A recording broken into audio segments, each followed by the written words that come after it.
રાજુભાઈએ વાત કરી એમ ગઈકાલે પણ મેં તમને કીધેલું કે નાદાનીની વાત જુદી હોય અને ખાનદાનીની વાત જુદી હોય. શાસન સમ્રાટ શ્રીના બધા શ્રાવકો અને બધું ઉતરી આવે.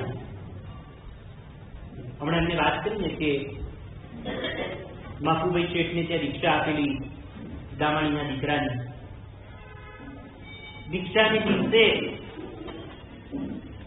પોતે પોતાની જોજો આ મનસુખભાઈ ભગુભાઈ આજે ઔદાર્ય ઉતરી આવી.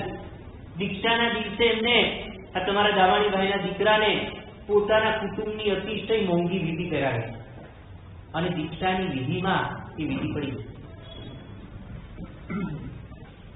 કિંમત હજારોમાં નહીં, બધું 5 મહિના પછી ગણાતી. પરિવાર આપણો ફાફડો થઈ ગયો કે હવે શું કરશું, અને શેઠની વિધિ મીનુભાઈના મોઢામાં શબ્દો હતા કે ગઈ કરશો જવાબ.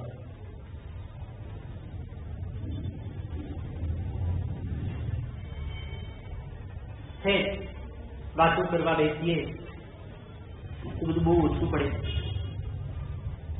આજે વાત કરવી છે સાઈના શિષ્ય પરિવાર. મેં પ્રારંભે તમને કીધેલું કે શાસ્ત્રકારોએ 4 ભેદ પાડ્યા છે. ગુરુ જ્ઞાન ધ્યાન ચારિત્ર સંપન્ન હોય અને શિષ્યમાં એમાંનું કશું જ ન હોય તો લખ્યું કે ગુરુ શાલ વૃક્ષ જેવા હોય અને શિષ્ય એરંડા જેવા. એવું પણ હોય. એની ચતુર્ભંગી છે. અને એ એવું હોય કે ગુરુમાં જે હોય ને એ બધું એમના શિષ્યોમાં એમની પરંપરામાં આમ ઉતરી આવેલું. ગુરુ પણ શાલ વૃક્ષ જેવા હોય અને શિષ્યો પણ શાલ વૃક્ષ.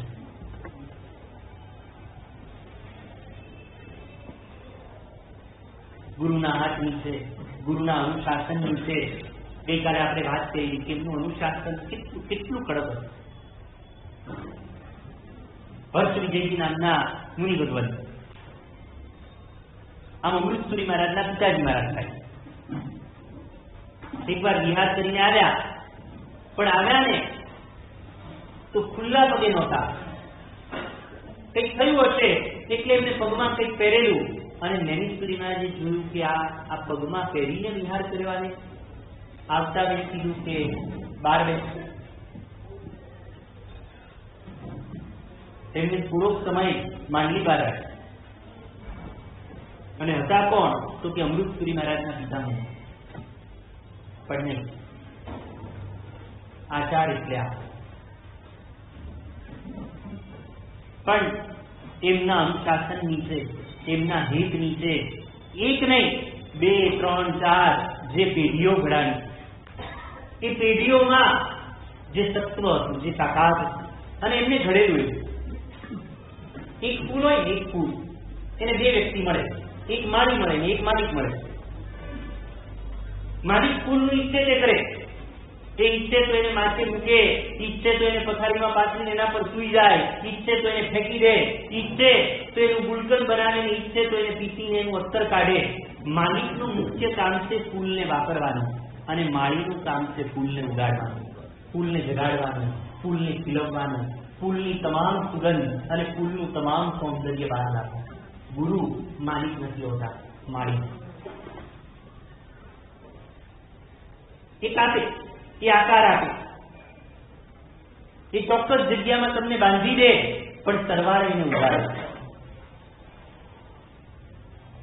અને આવા એક માળીની વાત યાદ, એ માળીની નીચે જે ફૂલો ખીલ્યા, કેવા કેવા શિષ્યો. ગુરુની આજ્ઞાથી એમ નહીં, આજ્ઞા તો પાડે હતી. ગુરુ ન હોય, ગુરુ ગયા ને વર્ષો વીતી ગયા હોય, એ પછી પણ ગુરુની આબરૂના નામે જીવી ગયેલા, ગુરુની આબરૂના નામે જીવતા હોય. આ બધા આચાર્યો, આ બધા શિષ્યો, આ પદ્ધતિ, એમના જ્ઞાનની વાતો, એમના સાહિત્યની વાતો, એમની રચનાઓની વાતો, એમની કડકાઈની વાતો ને એમની કેળવણીની વાતો. ધુરંધરપુરીમાં જતા એક દિવસ મદ્રાસથી કેવળ વિજયજી નામના સાધુએ કેવરાવ્યું કે પ્રતિમા વિસર્જનની વિધિ મારી પાસે નથી, જરૂર છે તો આપ મોકલશો. એમને હતું કે કદાચ નૈમિષપુરી દાદાના સમુદાય પાસે હોય. 19 પાના ભરીને વિધિ લખવા ધુરંધર શ્રીમાં જાતે બેઠા.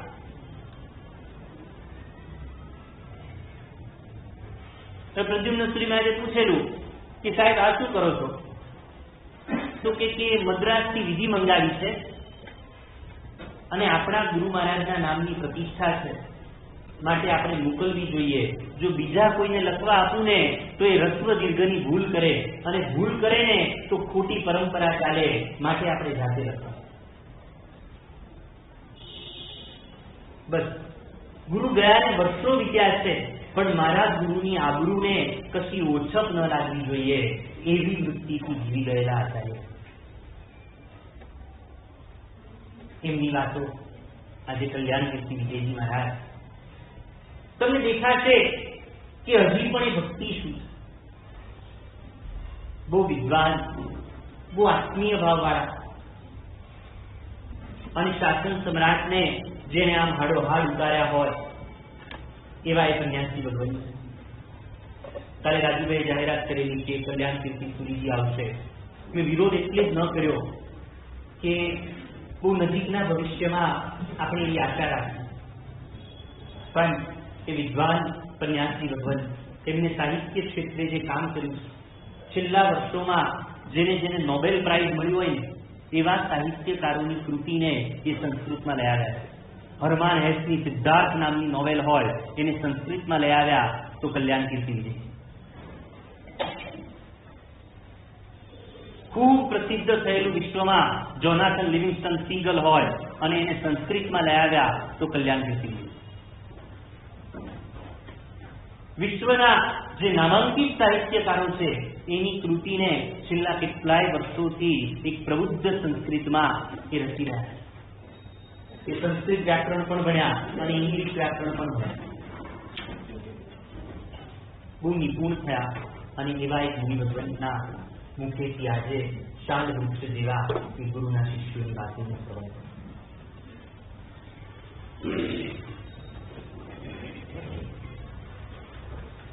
અદ્ભુતા સ્વયમેવાસન ગુરવો નૈમિષૂરિપા મહાંત પ્રતિભાવંત તત્શિષ્યાશ્ચાપી વિશ્રુતા.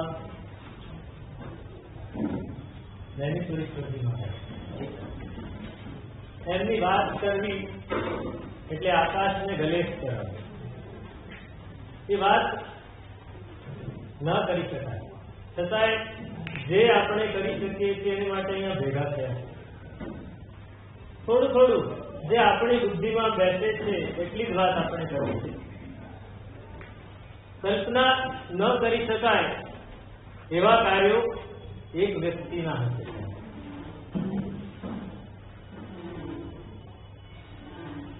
આપણને કદાચ આગળ જતા આગળની પેઢીઓને એમ પ્રશ્ન થશે કે આ નૈમિષપુરી મહારાજ એક જ હતા કે જેમણે આટલા બધા કાર્યો કર્યા? આ એકલા જ હતા એક નૈમિષપુરી સ્વામી મહારાજ કે જેમને જીર્ણોદ્ધારો કર્યા, ગ્રંથોદ્ધારો કર્યા, આટલી શાસન પ્રભાવના પણ કરી, આટલી પ્રતિષ્ઠા પણ કરી, આટલા શિષ્યોને તૈયાર પણ કર્યા, એક જ આચાર્ય હતા? એવો પ્રશ્ન થાય. એ નૈમિષપુરી સ્વામી મહારાજ એમની વાત, એમના શિષ્યોની વાત આજે કરવી છે. હમણાં જ મહારાજ સાહેબે કહ્યું ખાનદાન, એ ખાનદાની વાત કરવી છે. અમારા એક પ્રોફેસર કહેતા હતા કે ગુલાબદાની, અત્તરદાની, પાનદાની અને થૂંકદાની અને ખાનદાન બધું જતું રહ્યું. એ નાદાની એટલી રહી ગઈ. પણ ના, ખાનદાની હજી ટકી નહીં. ટકી રહી છે ખાનદાની. કલ્પસૂત્રમાં જયારે મહાવીર પરમાત્માની દીક્ષાનો પ્રસંગ આવે ત્યારે એમને કુલ મહત્તરા એક આશીર્વાદ આપે છે અને હિત શિક્ષા આપે છે. એમાં પહેલો શબ્દ બોલે ઇચ્છાદ કુલે સમુપન્નો શ્રીણમ સમજાય. હે દીકરા, તમે ઈક્ષ્વાકુ કુળમાં ઉત્પન્ન થયા છો. આ શબ્દ શા માટે વાપર્યો છે? ઈક્ષ્વાકુ કુળમાં જે ઉત્પન્ન થયા હોય એ કોઈ દિવસ ઓછું કામ નથી, ઊંચું જ કામ કરે. જે સ્વીકાર્યું છે એને અવશ્ય પૂરું કરે અને પૂરેપૂરું કરે, સંપૂર્ણ કરે. ઓછું વસ્તુ ચાલે જ નહીં. હું સેટેલાઇટમાં ચોમાસું છું, ત્યાંના સંઘના પ્રમુખ શ્રી, તમે નામ સાંભળ્યું છે, હસમુખભાઈ ચોરગર, ઇન્ટાસ કંપનીના માલિક. એ લગભગ રોજ આવે. એની સાથે વાત થઈ કે સાહેબ, મને કોઈએ પૂછ્યું કે તમારી સફળતાનું રહસ્ય શું? ફક્ત થોડા શબ્દોમાં કહો. તો હું 2 શબ્દોમાં કહીશ મારી સફળતાનું રહસ્ય. બીજું કોઈ ત્રીજો શબ્દ નહીં વાપરો. નહીં ચાલે. ચાલે નહીં, નહીં ચાલે. કોઈ પણ કામમાં ઓછું વસ્તુ નહીં ચાલે, પૂરેપૂરું જ થવું જોઈએ. નહીં ચાલે. બસ એ જ મુદ્દો, એ જ મોટો જ્ઞાનેશ્વરી મહારાજે અપનાવ્યો. નહીં ચાલે. મારી પાસે આવેલો આત્મા, સાધુ, મારી પાસે આવેલો સાધુ એ સર્વશ્રેષ્ઠ થવો જોઈએ, ઓછાથી નહીં ચાલે. આ એમનું અનુશાસન. જ્ઞાનેશ્વરી મહારાજે અનેક આત્માઓને દીક્ષા આપી. તમે શાસન સમ્રાટનું પુસ્તક વાંચો ને તો દર બીજા પાને એક દીક્ષા, દર બીજા પાને એક દીક્ષા, એટલી બધી દીક્ષાઓ આપી. પણ એનું અનુશાસન પણ એમ જ આપી દીધા. લાવો ચાલો આવે એટલે મુંડી નાખીને બેસાડી દીધા. બધાને તૈયાર કર્યા. કેવા તૈયાર કર્યા? એનું અનુશાસન. ઘણી વાતો થઈ હશે. એમના પોતાના 33 શિષ્યો હતા, સ્વ શિષ્યો, અને પ્ર શિષ્યો આજ સુધી ચાલુ છે. સ્વ શિષ્ય 33 હતા. પોતાના ગુરુ ભગવંતથી છૂટા પડીને ભણવા જવાનું હતું. કન્યાસ્ત્રી દાન વિજયજી મહારાજ હતા, પંજાબી. મૂલચંદજી મહારાજના શિષ્ય હતા. એમની પાસે પોતે ભણવા ગયા. ભણીને પાલિતાણા ભણી રહ્યા છે અને સમાચાર આવ્યા કે ગુરુ ભગવાન અને આગળ વિકળ થઈ ગયા. એમની સાથે એમના એક ગુરુભાઈ હતા, 2 સાધુ. દાનવિજયજી મહારાજ પાસે ભણ્યા, પછી મન ના લાગ્યું. ગુરુ મહારાજ ગયા. હવે ભાવનગર પાછા નથી ગયા, તો જામનગર ગયા. અને બસ ત્યારથી શરૂ થયું. 1951ની સાલ એનું ચોમાસું જામનગર કર્યું. અને ચોમાસા પછી તરત એક શ્રાવકને દીક્ષા આપી. તમે વિચારો, દીક્ષાનું 6ઠું વર્ષ, દીક્ષાનું 6ઠું વર્ષ, ચોમાસું જામનગર. જામનગરમાં એક શ્રાવક આવે, એનું નામ ડાયાભાઈ, અને એમને દીક્ષા લીધી. પ્રવચનો સાંભળ્યા અને દીક્ષા લેવાનું મન થયું. વૈરાગ્યવાસી પ્રવચનો એમણે સાંભળ્યા, દીક્ષા લેવાનું મન થયું. મોટા ભાઈ પાસે રજા માંગી કે મને દીક્ષા આપી. મોટા ભાઈ કહે કે ભાઈ તું દીક્ષા કેનો લે?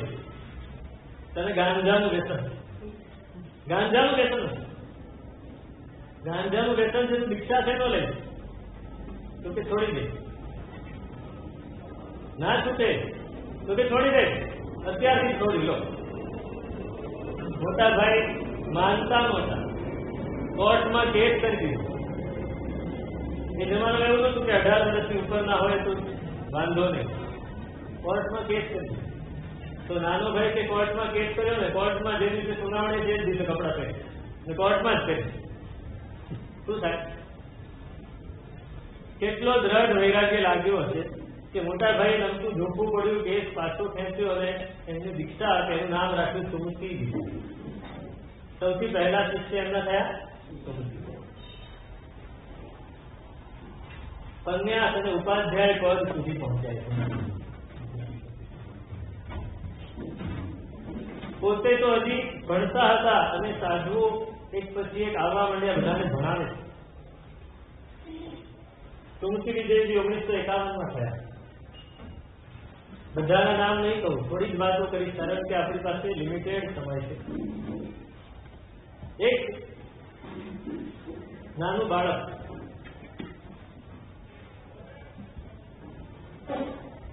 મનસુખભાઈ મામા નામના એક શ્રાવક એમના ઘરે આવ્યા. ભરવાડનો દીકરો, અનાથ, કોઈ હતું નહીં આગળ પાસે. તો એને જયસિંહભાઈની વાડીમાં કામે લગાડવા માટે, નાનું છોકરું છે, ભરવાડનો છે, શું કામ લાગવાનું, એને કામે લગાડી દો, નોકરી નથી. એટલે એને લઈ જઈ રહ્યા. વચ્ચે પાંજરાપોળનો ઉપાસ રહ્યા. ત્યાં વંદન કરવા ગયા. એની ઈશ્વરજી મહારાજને વંદન કર્યા. પૂજ્યશ્રીએ પૂછ્યું કે આ છોકરો કોણ છે? તો કે સાહેબ આ ભરવાડનો છોકરો છે. અને જયસિંહભાઈની વાડીએ શેઠના ઘરે મૂકવા જાવ. ઠીક છે, લઈ જાઓ. અત્યારે ભગવાન તો હા પાડે, પણ પેલો છોકરો ના પાડે છે કે મારે અહીંયા જ રહેવું, મારે આ ભગવંતોની નિશ્રામાં ઉપાશ્રયમાં જ રહેવું છે. કાંઈ ખબર નથી એ છોકરાને, કાંઈ ખબર નથી. ગંગમ પાઠશાળા ચાલે, એમાં ઘણા યુવાનો ખંભાતના, ભાવનગરના, અમદાવાદના બધા ભણે. ગંગમ પાઠશાળા, નરેન્દ્રપુરીશ્વરજી મહારાજ જ્યાં જતા ત્યાં પાઠશાળાના યુવાનો સાથે ચાલતા અને ભણતા. એ યુવાનો કે સાહેબ ભલે રહે, અમને કામ લાગશે, એને ઉપાશ્રયમાં ગમે છે તો ભલે ને રાખશે. એને લખતા વાંચતા બધું થોડું થોડું શીખવાડે, નવકાર શીખવાડે છે. પણ 6 મહિના થયા ને તો નવકાર ના હોય. હવે ભગવાન પાસે તો રોજ શ્રાવકો આવે, રોજ બધા વંદન કરે. કોઈક કહે મારે દીક્ષા લેવી છે, કોઈક કહે મારે સંયમ લેવો છે, મારે સંસાર છોડી દેવો છે. હવે આ સાંભળે સાહેબ મારે દીક્ષા લેવી છે, તારે હજી વાર છે. ના નથી પણ તારે હજી વાર છે. એમાં એક ભાઈ આવે, મોટી ઉંમર વાળા, અને ભગવંતે વિનંતી કરી સાહેબ મને દીક્ષા આપો, ઘરેથી બધું જ રજા લઈને આવ્યું છું, મને આપી જ દો દીક્ષા. નરેન્દ્રપુરીશ્વરજી મહારાજે તૈયારી કરી કે ભાઈ આને દીક્ષા આપો, મુહૂર્ત કઢાય. તો આ વચ્ચે આવીને ઉભો રહ્યો, હું પહેલા આવ્યો છું, મને ખબર. 8 વર્ષનો બાળક કહે છે કે હું પહેલા આવ્યો છું, મને દીક્ષા આપો. નરેન્દ્રપુરીશ્વરજી મહારાજ વિચારે કે આને કેમ દીક્ષા આપે. મનસુખભાઈ શેઠને પૂછ્યું કે આ છોકરો દીક્ષા લેવાનું છે, તો કે આપો ને સાહેબ, આપના આશીર્વાદ હશે તો આગળ વધે. નવકાર દીક્ષા 6 મહિના થયા. પણ અહીંયા દીક્ષા નહીં અપાય. લોકોને ખબર પડી કે નાના બાળકને દીક્ષા આપી છે તો સરકારમાં કોઈ કેસ કરી દે, કઈ વાંધો નથી. કાશીગ્રા મોકલ્યા, નાના છાપરાથી આગળ કાશીગ્રા ત્યાં મોકલ્યા પ્રતાપ વિજયજી મહારાજ. પ્રતાપ વિજયજી મહારાજ પ્રતાપ વિજયજી મહારાજ એ મહુવાના એક વૈષ્ણવ ગૃહસ્થ હતા. નરેન્દ્રપુરીશ્વરજી મહારાજે 52નું ચોમાસું મહુવા કર્યું. દીક્ષાનું 7મું વર્ષ, અને વ્યાખ્યાનો એટલા સરસ થયા. 3 સાધુઓ ચારિત્ર એટલું સરસ પાલન કરે, ભણાવે બધાને. ત્યાં પાઠશાળા શરૂ કરી. ત્યાં વૈષ્ણવ ગૃહસ્થને મન થયું કે મહારાજ પાસે હું પણ જાઉં, વ્યાખ્યાનમાં રોજ આવે. પછી ભણવા આવતા થયા, અને પછી દીક્ષા લેવાનું. એ વૈષ્ણવ ગૃહસ્થે દીક્ષા લીધી, એનું નામ રાખ્યું પ્રતાપ વિજય. મહાવિદ્વાન, કેટલાય ગ્રંથો રચ્યા. એ પ્રતાપ વિજયજી મહારાજને મોકલ્યા કે જાઓ અને દીક્ષા આપો. એટલો વિશ્વાસ કે આ સાચવી લે. કાશીગ્રામાં દીક્ષા આપી, નામ રાખ્યું મુનિ યશોવિજય. નામ તો સારું રાખ્યું, નામ રાખવું એ જ દીક્ષા. હરિભદ્રપુરી મહારાજ કહે છે કે બીજું કાંઈ નહીં, બીજી બધી ક્રિયા એ પૂર્વ સેવા છે. મુખ્ય દીક્ષા છે નામ રાખવું. તમે જેવું નામ રાખો એવું એ સાધુ. યશો વિજય નામ રાખવું. પાછા ભેગા થયા. નરેન્દ્રપુરીશ્વરજી મહારાજ પાસે આવ્યા. બાળ સાધુએ વંદન કર્યા. નરેન્દ્રપુરીશ્વરજી મહારાજ તો પહેલો વાસક છે પડ્યો. બીજા દિવસથી રોજની ક્રોધ રાખવા મળે. કેટલી તમે વિચારો કે આશીર્વાદ શું કામ કરે. હજી તો નૈન વિજયજી, હજી કન્યાસ પણ નહોતા થયા. 1957માં એ યશો વિજયની દીક્ષા થઈ. બહુ નાની ઉંમર, 9 વર્ષની ઉંમરે દીક્ષા થઈ અને 100 ગાથા રોજની મોઢે કરે. કેટલું ભણ્યા, કેટલા બધા ગ્રંથો રચ્યા. ફક્ત 22 વર્ષની ઉંમરે કાળગ્રંથ ફક્ત 22. પણ એ 22 વર્ષની ઉંમરમાં એમને એટલા બધા ગ્રંથો રચ્યા કે ગ્રંથો વાંચવા માટે પંડિતોને અઘરા. સ્તુતિ કલ્પલતા શ્લોકો બનાવે, ચિત્ર શ્લોકો બનાવે, ચિત્રકારે.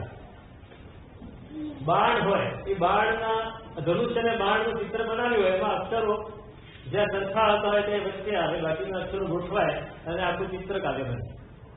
આવા તો એમણે સેંકડો ચિત્ર કાઢ્યા.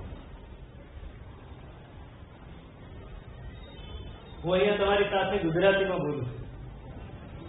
ઘણા વિદ્વાન હોય એનો સંસ્કૃતમાં કાબુ હોય તો સંસ્કૃત ભાષાઓમાં બી પણ બોલે, સારી રીતે બોલે. યશો વિજયજી મહારાજ સંસ્કૃતમાં બોલે પણ શ્લોકબદ્ધ બોલે. એક સાથે શ્લોકો બનતા જાય અને બોલાતા જાય. છંદોમાં, વિવિધ છંદોમાં શ્લોકો બનતા જાય અને બોલતા જાય, વાત કરતા જાય. સામે આપણો પંડિત મૂંઝાય છે કે આની સાથે વાત શું કરે. કેટલા વિદ્વાન, નાની ઉંમર, ભણ્યા એટલું, પણ જ્યાં ખૂબ જ્ઞાન હોય ત્યાં શરીર સાથ ના,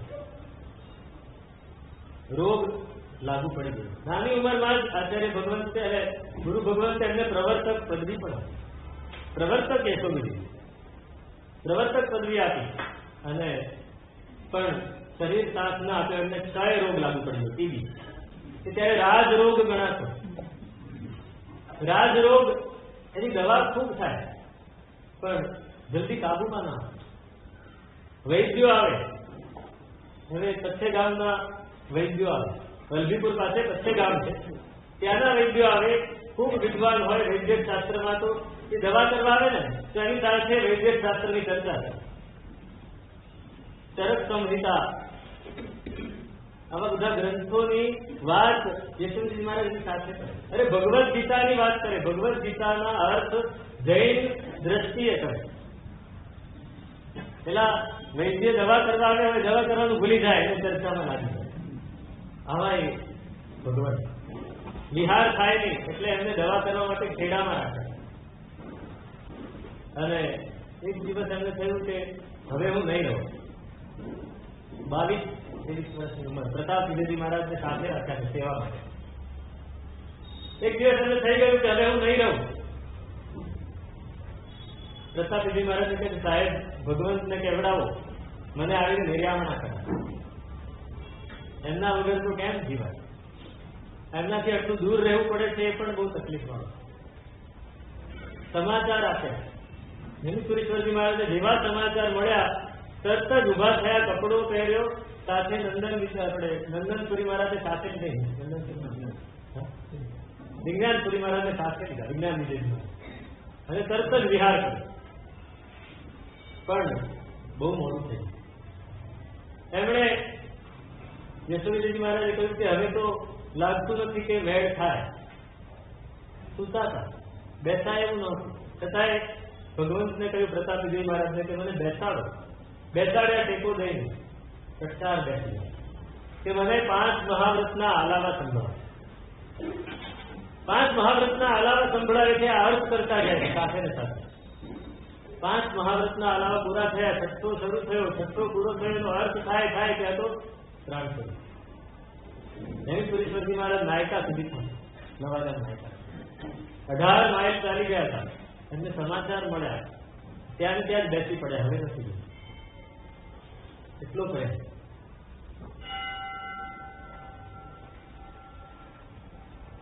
મહુવાના કસળચંદ કમળસિંહ, બહુ મોટું નામ, એમના સુપુત્ર સુંદરજીભાઈ, એમને મન થયું મારી દીક્ષા લઈ. 16 વર્ષની ઉંમર અને 1959માં એમને દીક્ષા આપી.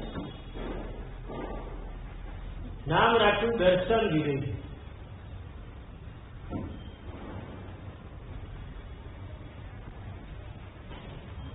મુનિ દર્શન વિજયજી.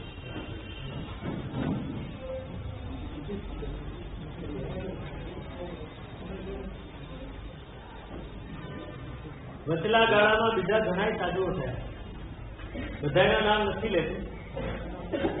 જે આપણી જાણકારીમાં હોય એવા મુખ્ય મુખ્ય ભગવંતોના જ નામ લે. દર્શન વિજયજી મહારાજ, એમને દીક્ષા 16 વર્ષની ઉંમર, પોતાના જ ગામના છે, મહુવાના, પણ ભણાવવાનું તો ખરું.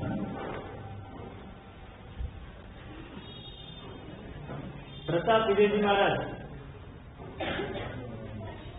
પછી વિજ્ઞાન વિજયજી મહારાજ, એમની દીક્ષા થઈ 1962 માં. આગળ જતો ભાઈ, એ તો આવ્યા જ કરશે.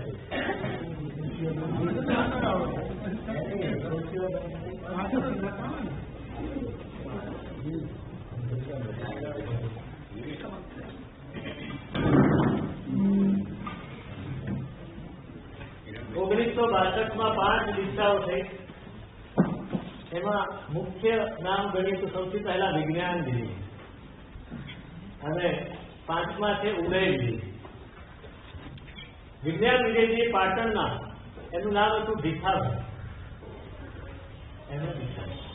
ખૂબ વૈરાગ્ય પ્રેરિત, યુવાન અવસ્થા, અને દીક્ષા લઈ લીધી. માતા પિતાની રજા નહોતી, દીક્ષા લઈ લીધી. હરીશ્વરીશ્વરજી મહારાજ બિલકુલ ચિંતા કર્યા વગર દીક્ષા, કે દીક્ષા જ આપી છે, ભગાડીને પણ આપણે શું કરવું છે? દીક્ષા આપી દીધી. પછી એમના માતા પિતા આવ્યા.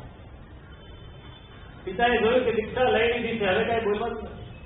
દીકરા, તમે દીક્ષા લઈ લીધી છે, સિંહની જેમ લીધી છે, સિંહની જેમ પાડો. શું કહ્યું? 6 ફૂટ ઊંચી કાયા. વિજ્ઞાન વિજયજી એટલે પડછંદ કાયા, સહજથી. એ વિજ્ઞાન વિજય. ઉદય વિજય ખંભાતના, જીયા કુટુંબના, નામ હતું ઉજમસિંહ. નાની ઉંમરમાં ભણવાનો એટલો બધો શોખ કે નેમિશ્વરીશ્વરજી મહારાજની જંગમ પાઠશાળામાં સાથે રહે. બધા મોટા મોટા શ્રાવકો ભણે, એની સાથે નાનો બાળક પણ ભણે. ચંદ્રપ્રભા વ્યાકરણ ભણ્યા, અને સાધ્વીજીઓને ભણાવતા હતા કે પોતાની 14 વર્ષની ઉંમરે સાધ્વીજીઓને સંસ્કૃત ભણાવતા. સિવાય મોતીશા શેઠનું દેરાસર ભાઈખલા, એની પ્રતિષ્ઠા થઈ ને ત્યારે વિધિકારક તરીકે ઉજમસિંહ ભાઈ. તમે વિચારો, એ ઉંમરે એ વિધિકારક તરીકે 16 વર્ષની ઉંમરે ભગવાન પાસે આવીને વિનંતી કરે, સાહેબ મને દીક્ષા. એટલા થઈ જશે. માતા પિતાની રજા લઈ આવો. પહેલું વાક્ય તો આ જ નીકળે કે માતા પિતાની રજા લઈ આવો. સાહેબ રજા નહીં મળે, ઘણી મહેનત કરી લીધી છે, રજા નહીં મળે. કઈ વાંધો. હવે આ દિવસોમાં અમે માસ્તર છીએ. માસ્તર આવી ગયું. માસ્તર પહોંચ્યા, અને એ પહોંચી ગયા ત્યાં માસ્તરની બાજુમાં દેવા ગામ, ત્યાં એમની દીક્ષા થઈ. નામ રાખ્યું ઉદય વિજય. દર્શન વિજય, વિજ્ઞાન વિજય, ઉદય.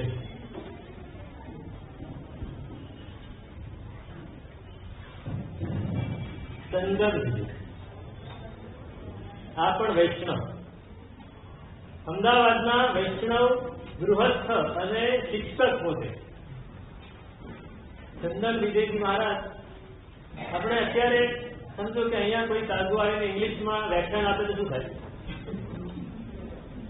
અહોભાવ થઈ જાય, બધા ખુશ થઈ જાય, યુવાનોને આનંદ આવી જાય, મોટાઓ અહોભાવથી પ્રેરિત એકદમ માથું ઝૂકી જાય કે આ સાધુ ભગવાન અંગ્રેજીમાં વ્યાખ્યાન આપે. ચંદન વિજયજી મહારાજ પોતે વૈષ્ણવ હતા, અંગ્રેજીના શિક્ષક હતા પોતે.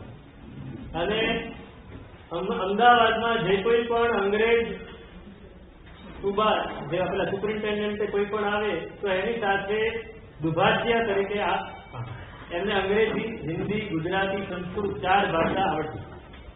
4 ભાષામાં ફ્લુએન્ટલી બોલી શકે.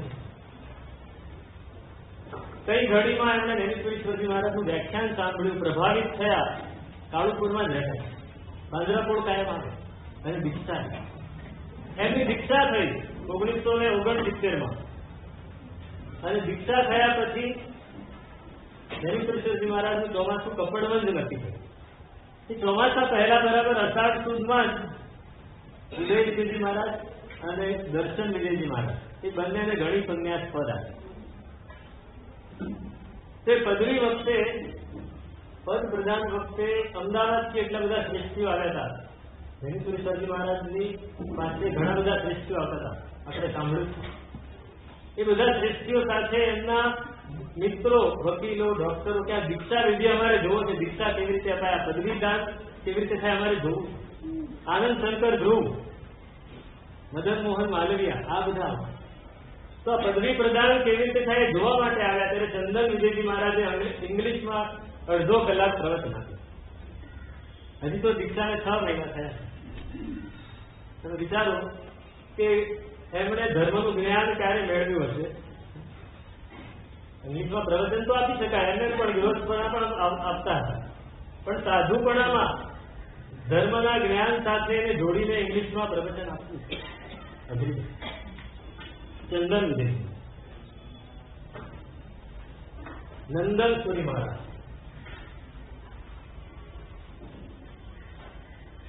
આ બધાની વિશેષતાઓ તો હજી હું થોડું આગળ જણાવીશ. પણ નંદન સુરી મહારાજ બોટાદના, વેણુસુરેશ્વરજી મહારાજનું ચોમાસું બોટાદ 1966માં થયું. 1964માં આચાર્ય પદવી, 66માં એનું ચોમાસું બોટાદ. અને બોટાદમાં પોતાના શિષ્ય સમુદાય સાથે પધાર્યા છે. દર 10 ડગલે ગૌલી થાય. અત્યારે પણ સામૂહિક કરીએ એટલે ગૌલી થાય. ત્યારે 10 ડગલે ગૌલી થાય, પાઠ મૂકવામાં આવે. વેણુસુરેશ્વરજી મહારાજ બેસે, સામે લોકો ગૌલી કરે, વંદન કરે. સામયું પૂરું થતા 3 કલાક થાય. બોટાદ નગરમાં સામયું પૂરું થતા 3 કલાક થાય. એ વખતે આ બાળક 10 વર્ષની ઉંમરનો સામૈયામાં સાથે ચાલે છે અને એ સામૈયું જોતા જોતા વિચારે છે કે મારું આવું સામૈયું ક્યારે થશે. નાના બાળકની કલ્પનાઓ. આપણા બાળકો શું કરે? ટીવી જુએ તો થાય કે સલમાન ખાન હું ક્યારે બને, ક્રિકેટ જુએ તો એમને થાય કે હાર્દિક પંડ્યા હું ક્યારે બને, અને આ બાળકને થાય કે હું આચાર્ય ક્યારે બનીશ ને મારું આવું સાંભળ્યું ક્યારે. અને એ ભાવનાના બીજ પડ્યા ત્યાં 10 વર્ષની ઉંમર, 12 વર્ષની ઉંમર. ચોમાસામાં રોજ જાય ભગવાન પાસે, ગુત્રી લેવા બધે જાય, ગુત્રી વરાવવા માટે ઘર દેખાડવા જાય. સંસ્કાર, માતા પિતાના સંસ્કાર, આ સંસ્કાર નાખવા જ માંડજો.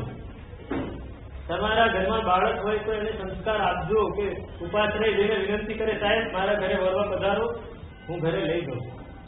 ચોક્કસ આપજો આ સંસ્કાર. ભલે પછી ઉંમર થાય, થોડો યુવાન થાય અને પછી ના આવે, પણ એના સંસ્કાર જે પડ્યા છે એ આખી જિંદગી ના આવે. અમે ભાવનગર ગયા વર્ષે ચોમાસું 2 વર્ષ રહ્યા. કોરોનાને લીધે ત્યાં જ રહેવું પડ્યું.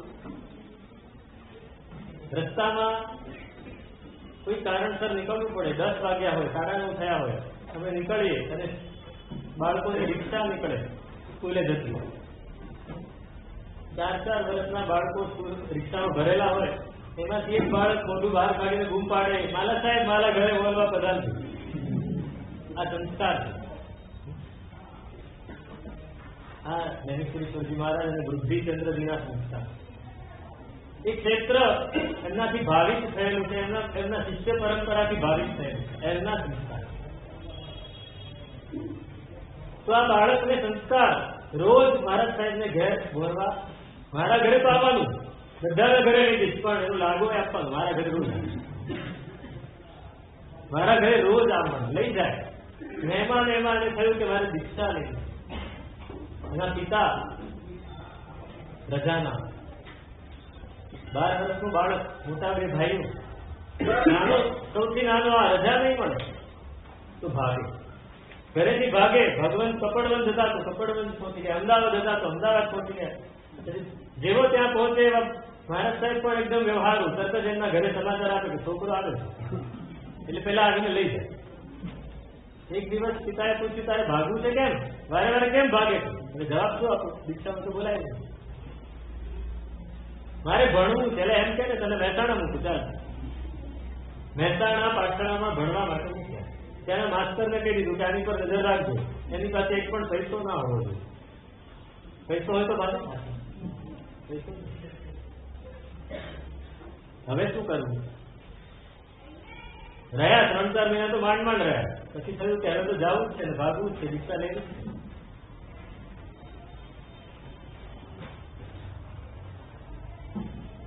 ટપાલ ટિકિટો હતી, ટપાલ લખવા માટે આપી, એ બધી ભેગી કરી, જોયું કેટલા રૂપિયા થાય, 2.5 રૂપિયા થાય. અમદાવાદની ટિકિટ ની પૃચ્છા કરી તો કે 2.5 રૂપિયા, ચાલો થઈ ગયું. દુકાન વાળાને જઈને 2.5 રૂપિયાની ટિકિટ આપી, એના 2.5 રૂપિયા લીધા, જઈને સ્ટેશને જઈને ટિકિટ લઈને બેસી ગયા અમદાવાદ. ભગવાન પાસે પહોંચે, હવે નહીં બોલાવતા મારા માતા પિતાને, હવે દીક્ષા જ આપી. ભગવાન કે હું ના આપું, તો કે હું તો લઈ જ લઈશ, હું તો લઈ લઈશ. નહીં, ભગવાન તો બિહાર રાજસ્થાન બાજુ નક્કી. અને પ્રતાપ વિજયજી મહારાજને અને બીજા 2 ભગવંતોને કહેલું કે તમારે એમપીમાં થઈને રાજગઢ થઈને આવવાનું. કે આને સાથે લેતા જાઓ અને બિલકુલ દીક્ષા આપવાની વાત નહીં કરતા. બહુ જીદ કરશે પણ તમે એને કહેતા નહીં, ના જ પાડજો, દીક્ષા જ કહેતા. મારું નામ નરોત્તમ, પહેલેથી નરોત્તમ હતા. 14 વર્ષની ઉંમર, સાથે ચાલે વિહારમાં. હજી તો અમદાવાદથી ઓઢવ ગયા અને ઓઢવથી આગળ વડાદ નામનું ગામ છે, ત્યાં પહોંચ્યા ને પ્રતાપ વિજય મહારાજને કે આપી દો દીક્ષા. ના આપું કે મારી જવાબદારી, તમે છે ને ડરો છો, મારી જવાબદારી, મહારાજ સાથે હું છોડી લઈશ. મોટા મહારાજ હું સમજાવી દઈશ, મને દીક્ષા આપું. પ્રતાપ વિજય મહારાજ ના ન પાડી શકે, હા પાડી. બધું તૈયારી કરી અને નરેશપુરી મહારાજને ચોક્કસ મનમાં અંદેશો કે આ દીક્ષા લઈ જ લેશે. એટલે એમને પોતાનો ખાસ માણસ નારાયણ એને મોકલ્યો, ચિઠ્ઠી લખીને કે પ્રતાપ વિજય મહારાજ પર કે આને દીક્ષા આપશો નહીં, ગમે એટલી ભીડ કરે તો પણ. હવે બન્યું એવું કે નારાયણ આવ્યો, એને ખબર નથી ચિઠ્ઠીમાં શું લખ્યું. એ ચિઠ્ઠી લઈને આવ્યો અને પ્રતાપ વિજય મહારાજ કંઈક કામમાં હતા. નરોત્તમ કે શું છે, એને ખબર જ હતી કે આવશે કઈ. તો કે આ મોટા મારે ચિઠ્ઠી આવી, લાવો મને આપી દે. લઈને વાંચી દીધી, મૂકી દીધી એક બાજુ. દીક્ષાનો વિધિ થઈ ગયો, નામ નંદન વિજયજી પડી ગયું, પછી ચિઠ્ઠી આપી. વિચારો કે પોતાનું કાર્ય કરવા માટે માણસ શું કરે? આત્માનું કલ્યાણ કરે. જેવી તેવી વાત નથી. છોકરાઓ ભાગી જાય છે ઘરેથી ભાગી જાય છે પોતાનું કાર્ય કરવા માટે, પણ આ તો દીક્ષા લેવા.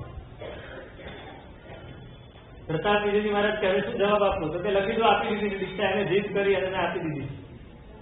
નારાયણ સાથે ચિઠ્ઠી મોકલી. નરેશપુરી મહારાજ તરત પાછો મોકલે. જાય એમને કહો કે તરત જ વિહાર તમને કાંઈ રોકાતા નહીં, સીધા રાજગઢ પહોંચે. ફટાફટ વિહાર કરાવ્યો, રાજગઢ પહોંચ્યા. ત્યાંથી રાજસ્થાન ગયા. 1971માં નરેશપુરી મહારાજ જાવાલ હતા, ત્યાં એમને મળ્યા 2 વર્ષ. અને પછી આ બધાનું ભણતર શરૂ થયું.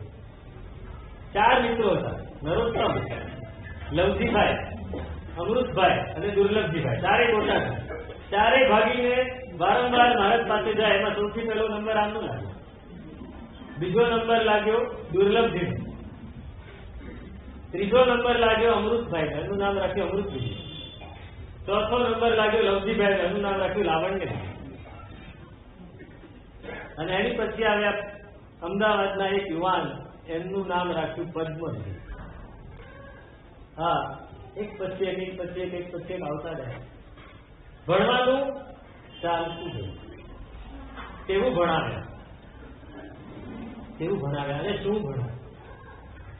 બધા જ દર્શનો, વ્યાકરણ, સાહિત્ય, કાવ્ય, ન્યાય, અલંકાર, નવ્ય ન્યાય, પ્રાચીન ન્યાય. આપણે તો એ ગ્રંથોના નામ અહીં આપ્યા છે, આપણે કલ્પના ના કરી શકીએ એવા બધા ગ્રંથો. પરિભાષેતુ શેખર, મંજુષા નાગેશ ભટ્ટની, અદ્વૈત સિદ્ધિ, સાંખ્ય તત્વ કૌમુદી, સાંખ્ય સૂત્ર, ન્યાય સૂત્ર, ચિંતામણી, એની ઉપર દીપિકા, ગાદાધરી, આ બધી ટીકાઓ. અમે કલ્પના જ ન કરી શકીએ એવા બધા વ્યુત્પત્તિવાદ, આવા ગ્રંથો ભણાવે. અને કેવી રીતે ભણાવે? પોતે ભણાવે, સાથે પંડિતો રાખ્યા હોય. શશીનાથ ઝા નામના પંડિત હતા, મૈથિલી પંડિત. એમની પોતાની સાથે વર્ષો સુધી રાખ્યા, એ પણ ભણાવે. અને ભણાવે એટલે સાથે નેતરની ટોટી પડેલી હોય, તરફણી નહીં પણ લોટ, એના જાડા જાડા દોરી હોય, હવે નાખી તરફણીમાં આવી જાડી હોય, એક પડી હોય ને તો 10 દિવસ સુધી એનો ડાઘ જાય નહીં એવી પડે, એ પાસે પડેલી હોય. અને ભણાવે, વિહાર કરે ને તો પણ ભણાવે. વિહાર કરીને પહોંચ્યા 10 માઇલ 15 માઇલ, ત્યારે માઇલમાં ગણાતું, કિલોમીટરમાં 15 માઇલ 20 માઇલ ચાલીને ગયા હોય અને સામાન ઉતાર્યો, કાજો લીધો, વસ્તી આખી કાજો લીધો, સામાન મૂક્યો અને પછી તરત જ જની સુરસજી મહારાજ ગામ બહાર કોઈ મોટું ઘટાદાર વૃક્ષ પહેલેથી જોઈને જ આવ્યા હોય ત્યાં જઈને બેસે ને બધાને ત્યાં બેઠા ભણા. કોઈ નવસારથી વાપરવા નથી. પાણીની તો વાત જ ન હોય.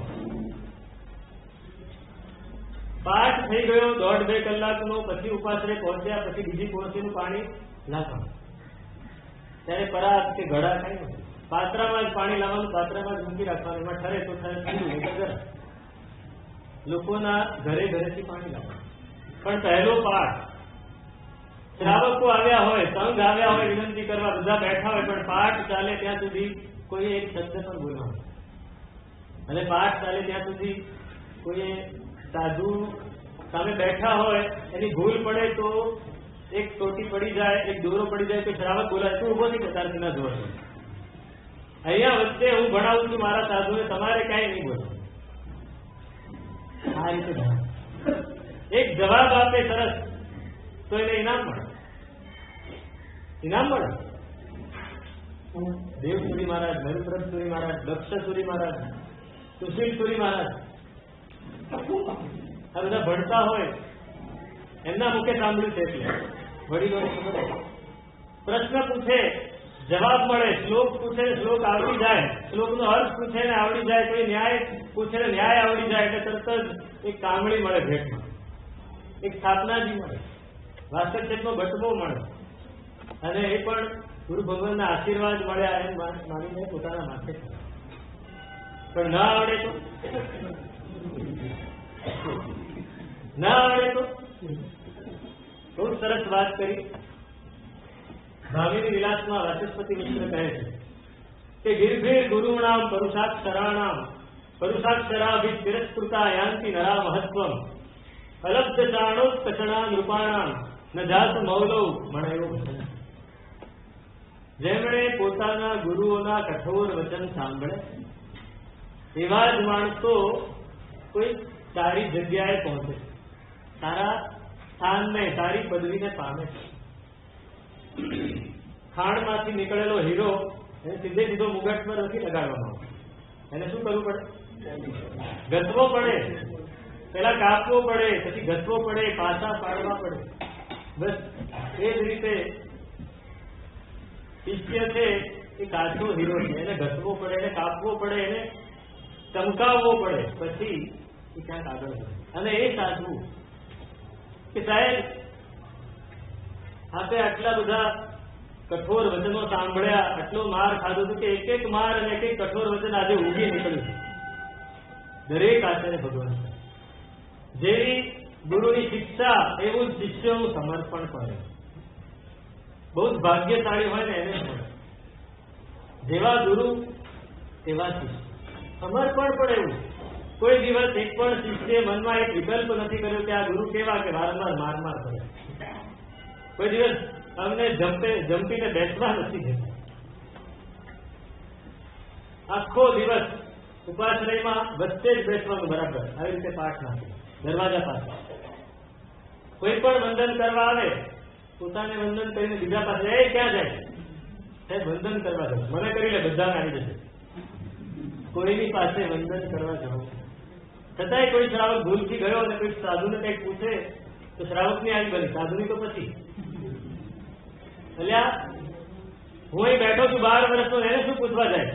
મારા સાધુને બગાડવો છે તારે? કોઈ સાધુ કોઈ શ્રાવકને ઓળખે ના ઓળખે. એની સુરેશ્વરજી મહારાજની પાસે કેટલા શ્રાવકો આવે, અગણિત શ્રાવકો આવે, પણ કોઈ સાધુ, એટલા બધા શેખ આવે, એટલા બધા મિલ માલિકો આવે, એટલા બધા વકીલો ને ડોક્ટર પંડિતો બધા જ આવે, કોઈ સાધુ ઓળખે. આચાર્ય થઈ ગયા અને પછી પણ ના હોય. નંદનપુરી મહારાજને ફક્ત દીક્ષાના 14મા વર્ષે આચાર્ય કરાયા, 28 વર્ષની ઉંમર. વિચારો, 1970માં દીક્ષા ને 1983માં આચાર્ય કર્યા. આ અમદાવાદમાં, આ માકુભાઈ શેઠના બંગલે જ હતું. 83, 14 વર્ષની ઉંમર. કેમ આચાર્ય પદ આપ્યું? યોગ્ય ને આપવાનું. નગર શેઠે વિનંતી કરી, અમદાવાદના નગર શેઠે વિનંતી કરી, સાહેબ આ સાધુ બહુ જ યોગ્ય છે, એમને આચાર્ય પદ આપ્યું. અને આચાર્ય પદ 28 વર્ષની ઉંમરે એક તો શરીર સાવ સુખ નથી. ભણેલા ગણેલા એવું કે આપણે કલ્પના ના કરી શકીએ. શરીર સાવ સુખ લગડી, કોઈ દુર્ઘટન થાય કે આચાર્ય, અને બોલતા નહીં આવડતું. આચાર્ય પદ થયું પછી પાંજરાપોળ પધાર્યા અને વિદ્યાશાળાના શ્રાવકો. એમને થયું કે આ નવીપુરીશ્વરજી મહારાજને શિષ્ય મોહ ઘણો, આ નંદન વિજય ઉપર ઘણો મોહ હતો ને, એટલે વહેલી આચાર્ય થઈ ગયા.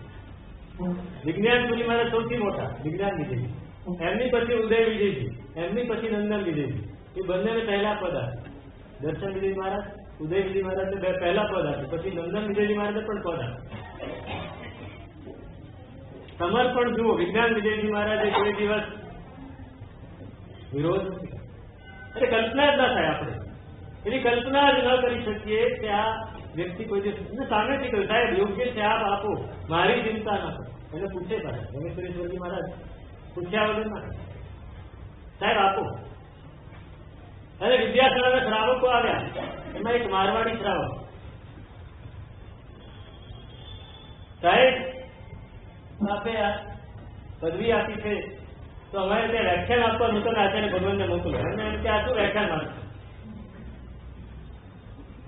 રમેશ્વરેશ્વરજી મહારાજ સમજી ગયા કે આ લોકો પરીક્ષા કરવા આવ્યા.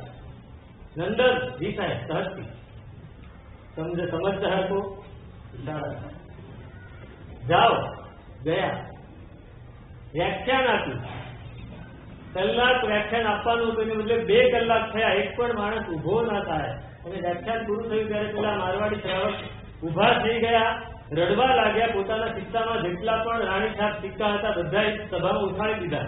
પાછા આવ્યા મહારાજ સાહેબને લઈને, સાહેબ માફ કરો, અમે પરીક્ષા કરવા માટે આવ્યા હતા, અમે પરીક્ષા કરવા માટે આવ્યા હતા, પણ આ તો અમે ધાર્યું કથીર ને આ તો સોના કરતા પણ વધારે, અમને ચોમાસું આપો. વિદ્યાશાળા એ વર્ષે ચોમાસું. વિદ્યાશાળામાં બીજા કોઈ સમુદાયના સાધુને કોઈ દિવસ ચોમાસું. નંદનપુરી મહારાજનું આચાર્ય પદવી પછીનું પહેલું ચોમાસું. કોઈ દિવસ નંદનપુરી મહારાજ ભગવંતથી જુદા થયા નહોતા. આદેશ થયો જઈને ચોમાસું કર્યું, એક જ ચોમાસું થયું. અને ચોમાસું થયું. વિદ્યાશાળામાં વ્યાખ્યાન વાંચવું હોય તો મુખતથી બાંધીને વાંચવું પડે, નહીં મુખતથી હાથમાં રાખવું. આ નંદનપુરી અમૃતપુરી મહારાજ, અમૃત વિજયજી, આ બધા દીક્ષા લીધી ને. દીક્ષાના બીજા વર્ષે તો ગ્રંથ રચના. નંદનપુરી મહારાજ દીક્ષાના ત્રીજા વર્ષે સ્તોત્રભાનું ગ્રંથ રચ્યું, છપાવ્યો. નવીપુરીશ્વરજી મહારાજ છપાવ્યો. અમૃતપુરી મહારાજે ગ્રંથ રચ્યો, છપાવ્યો. લાવણ્યપુરી મહારાજ, લાવણ્ય વિજયજી, દીક્ષા લીધી, જ્ઞાન ના થયું. ભાવના ઘણી બધી ભણવાની, પણ આવડે નહીં. ગયા ભગવંતે વિનંતી કરી, સાહેબ મને નહીં આવડે, મને વૈયાવતમાં લગાડી, હું નહીં ભણી શકું. તો કે હતું હતું તારે જ ભણવાનું છે. આશીર્વાદ મળ્યા, ભણ્યા. કેવું ભણ્યા આપણે કલ્પના ન કરી શકીએ. કલિકાલ સર્વજ્ઞ હેમચંદ્રાચાર્યએ વ્યાકરણ બૃહન્યાસની રચના કરી. 84,000 શ્લોક પ્રમાણ બૃહન્યાસ વ્યાકરણની રચના કરી. એ મળતું નતું, એનો અમુક જ ભાગ મળતો. એ ભાગને જોઈને રાવણેશ્વરી મહારાજે એનું અનુસંધાન, જેટલો ભાગ નહોતો મળતો એટલો નવો બનાવીને જોડી દીધો. અને કોઈ જુદું ના પાડી શકે કે આ કલિકાલ સર્વજ્ઞનું છે ને આ લાવણ્યશ્વરી મહારાજનું છે, જુદું ના પાડે. આટલી પ્રતિભા.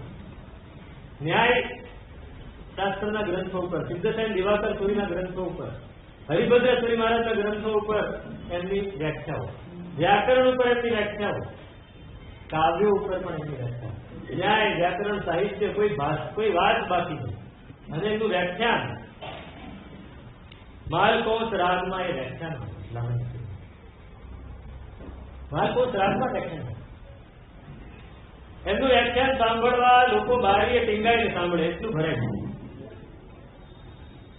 એ લાવણ પદ્મસુરી પદ્મવિધિ અમદાવાદમાં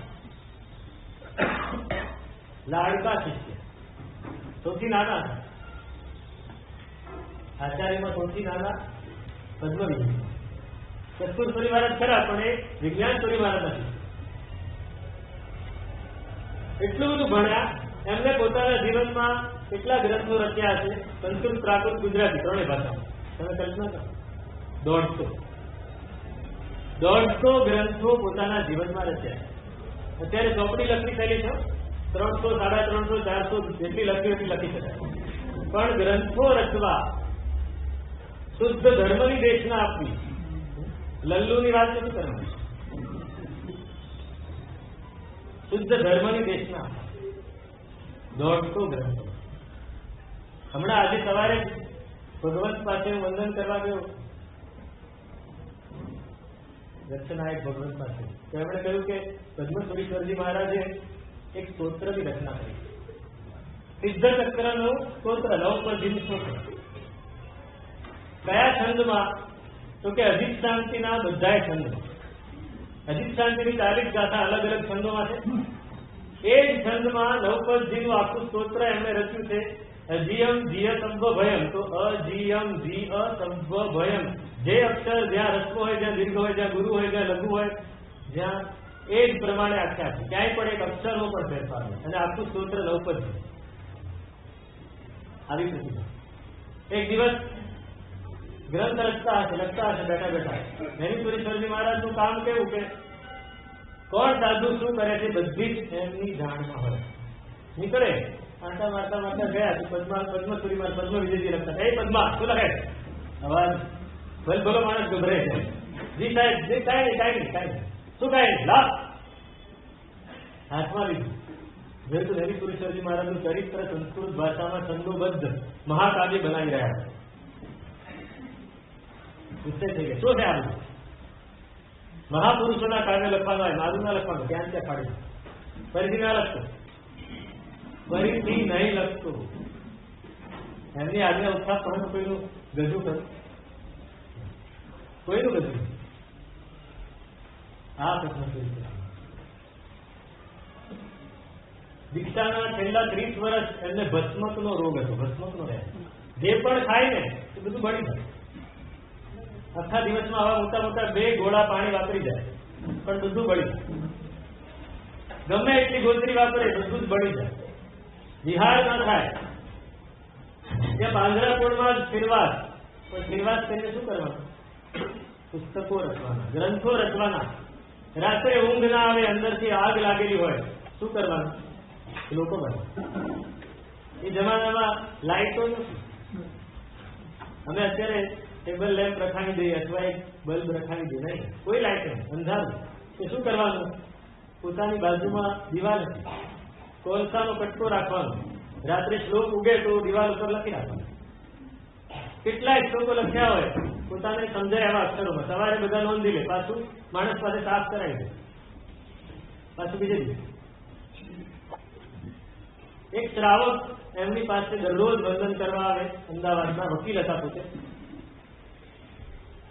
એનો નિયમ હતો કે દરરોજ એકાસનું કરવું પોતાના જીવનમાં 50 વર્ષ એમણે એકાસના કર્યા 3 દ્રવ્ય ફક્ત એ શ્રાવકો પણ કેવા છે હાઈકોર્ટમાં રોજ વકીલગીરી કરવા જવાનું ઘરે આવીને એકાસનું કરવાનું ફક્ત 3 દ્રવ્ય રોટલી શાક અને પાણી પણ દ્રવ્યમાં ગણવાનું શાક ન વાપરવા હોય તો રોટલી દાળ અને પાણી કોઈ દિવસ દવા લેવાની હોય તો દવા દૂધ અને પાણી પણ ચોથું દ્રવ્ય ના 50 વર્ષો સુધી એકાસમાં કર્યા રોજ પદ્મસુરી મહારાજ પાસે જાય વંદન કરવા બપોરે સામાયિક કરે 3-4 સાહેબ કઈક સંભળાવો ભગવાન કઈ ને કઈક એમને સંભળાવે એક દિવસ વિનંતી કરી સાહેબ અમે શ્રાવકો અમને આગમ વાંચવાનો કોઈ અધિકાર નથી આગમ સાંભળવાનો પણ અધિકાર નથી પણ આગમનો પરિચય તો મળે અમને આગમનો પરિચય આપો અને પદ્મસુરીશ્વરજી મહારાજે એમને 45 આગમનો પરિચય દિવસો સુધી સંભળાતું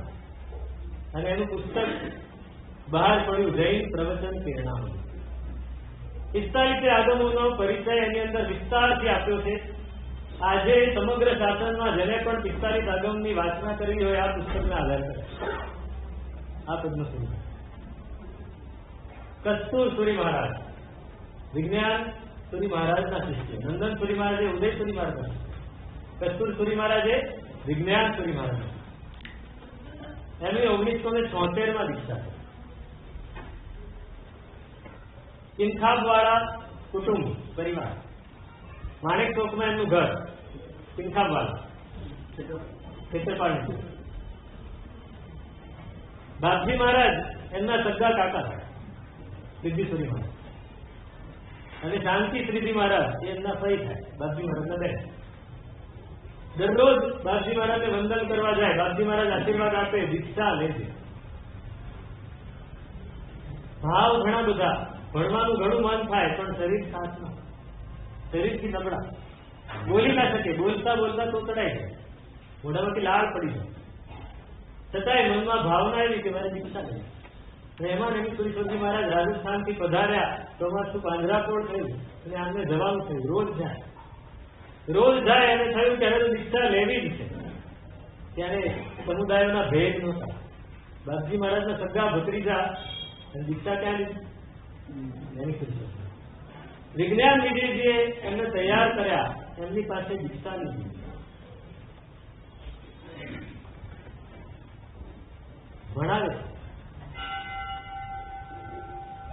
ભણાવે છે, સાથે રહ્યા ને ઘણું ભણાવ્યા. વિજ્ઞાન વિજયજી કે અહીંયા રહેશે બધાની સાથે, તો એનો કેમ કે આ થોડા ધીમા છે, બીજા બધા સાથે એનો વિકાસ નહીં થાય. વિનંતી કરી, સાહેબ મને રાજસ્થાન જવા દો. વિજ્ઞાન વિજયજી વિચારો, શિષ્યને ભણાવવા માટે રાજસ્થાનમાં યતિઓ હતા, પંડિતો હતા. બિલાડા ગામ છે, એવા આજુબાજુના મેવાડના ગામો. આજ્ઞા માંગીને ત્યાં ગયા. દરરોજ પંડિતને સમજાવવા પડે, પંડિતને જોઈએ એટલા પૈસા અપાવવા પડે, શ્રાવકો પાસેની બધી વ્યવસ્થા કરાવે, પણ સાથે પંડિત ભણાવે એની સાથે ત્યાં જઈને બેસવું પડે. વિજ્ઞાન વિજયજી મહારાજ એમની સાથે જઈને બેસતા થાય. અને 3-4 વર્ષ આ રીતે રાજસ્થાનમાં રહીને ભણાવ્યા, તૈયાર થયા. પછી નવીનપુરી મહારાજ પાસે લઈ આવ્યા અને પછી ત્યાં ભણવાનું. બધાએ ભણતા હતા. એક દિવસ પ્રશ્ન આવ્યો, અદ્ભુત અદ્ભુત એટલે શું? અદ્ભુત શબ્દ કોઈ જવાબ નહીં આપે. કસ્તુર વિજયજી મહારાજ બધાને કે આ તો શું જવાબ આપશે? એમને જવાબ આપ્યો કે સાહેબ અદ્ભુત એટલે 3.5 ઉઠા. આપણે કઈ ઉઠા ભણાવે, 1 ઉઠે ઉઠું, 2 ઉઠે 7. ખબર છે? નાના હતા ત્યારે ભણતા હતા. અત્યારે તો કોઈને ઉઠા ભણાવે એટલે બધાએ ભણાવે. અદ્ભુત થાય એટલે 3.5. નવીનપુરી મહારાજ બહુ જ ખુશ થઈ ગયા. કસ્તુર, તું પ્રાકૃતમાં ખૂબ આગળ વધી, આશીર્વાદ મળે. અને પ્રાકૃત ભાષાના બાદશાહ નવીનપુરી મહારાજના એક કસ્તુર વિજયજી મહારાજ શિષ્ય, પ્રાકૃત ભાષામાં અજોડ વિદ્વાન. આ સમાજમાં એવો વિદ્વાન નથી. મોટા મોટા પ્રોફેસરો એમનું માર્ગદર્શન લેવા આવે.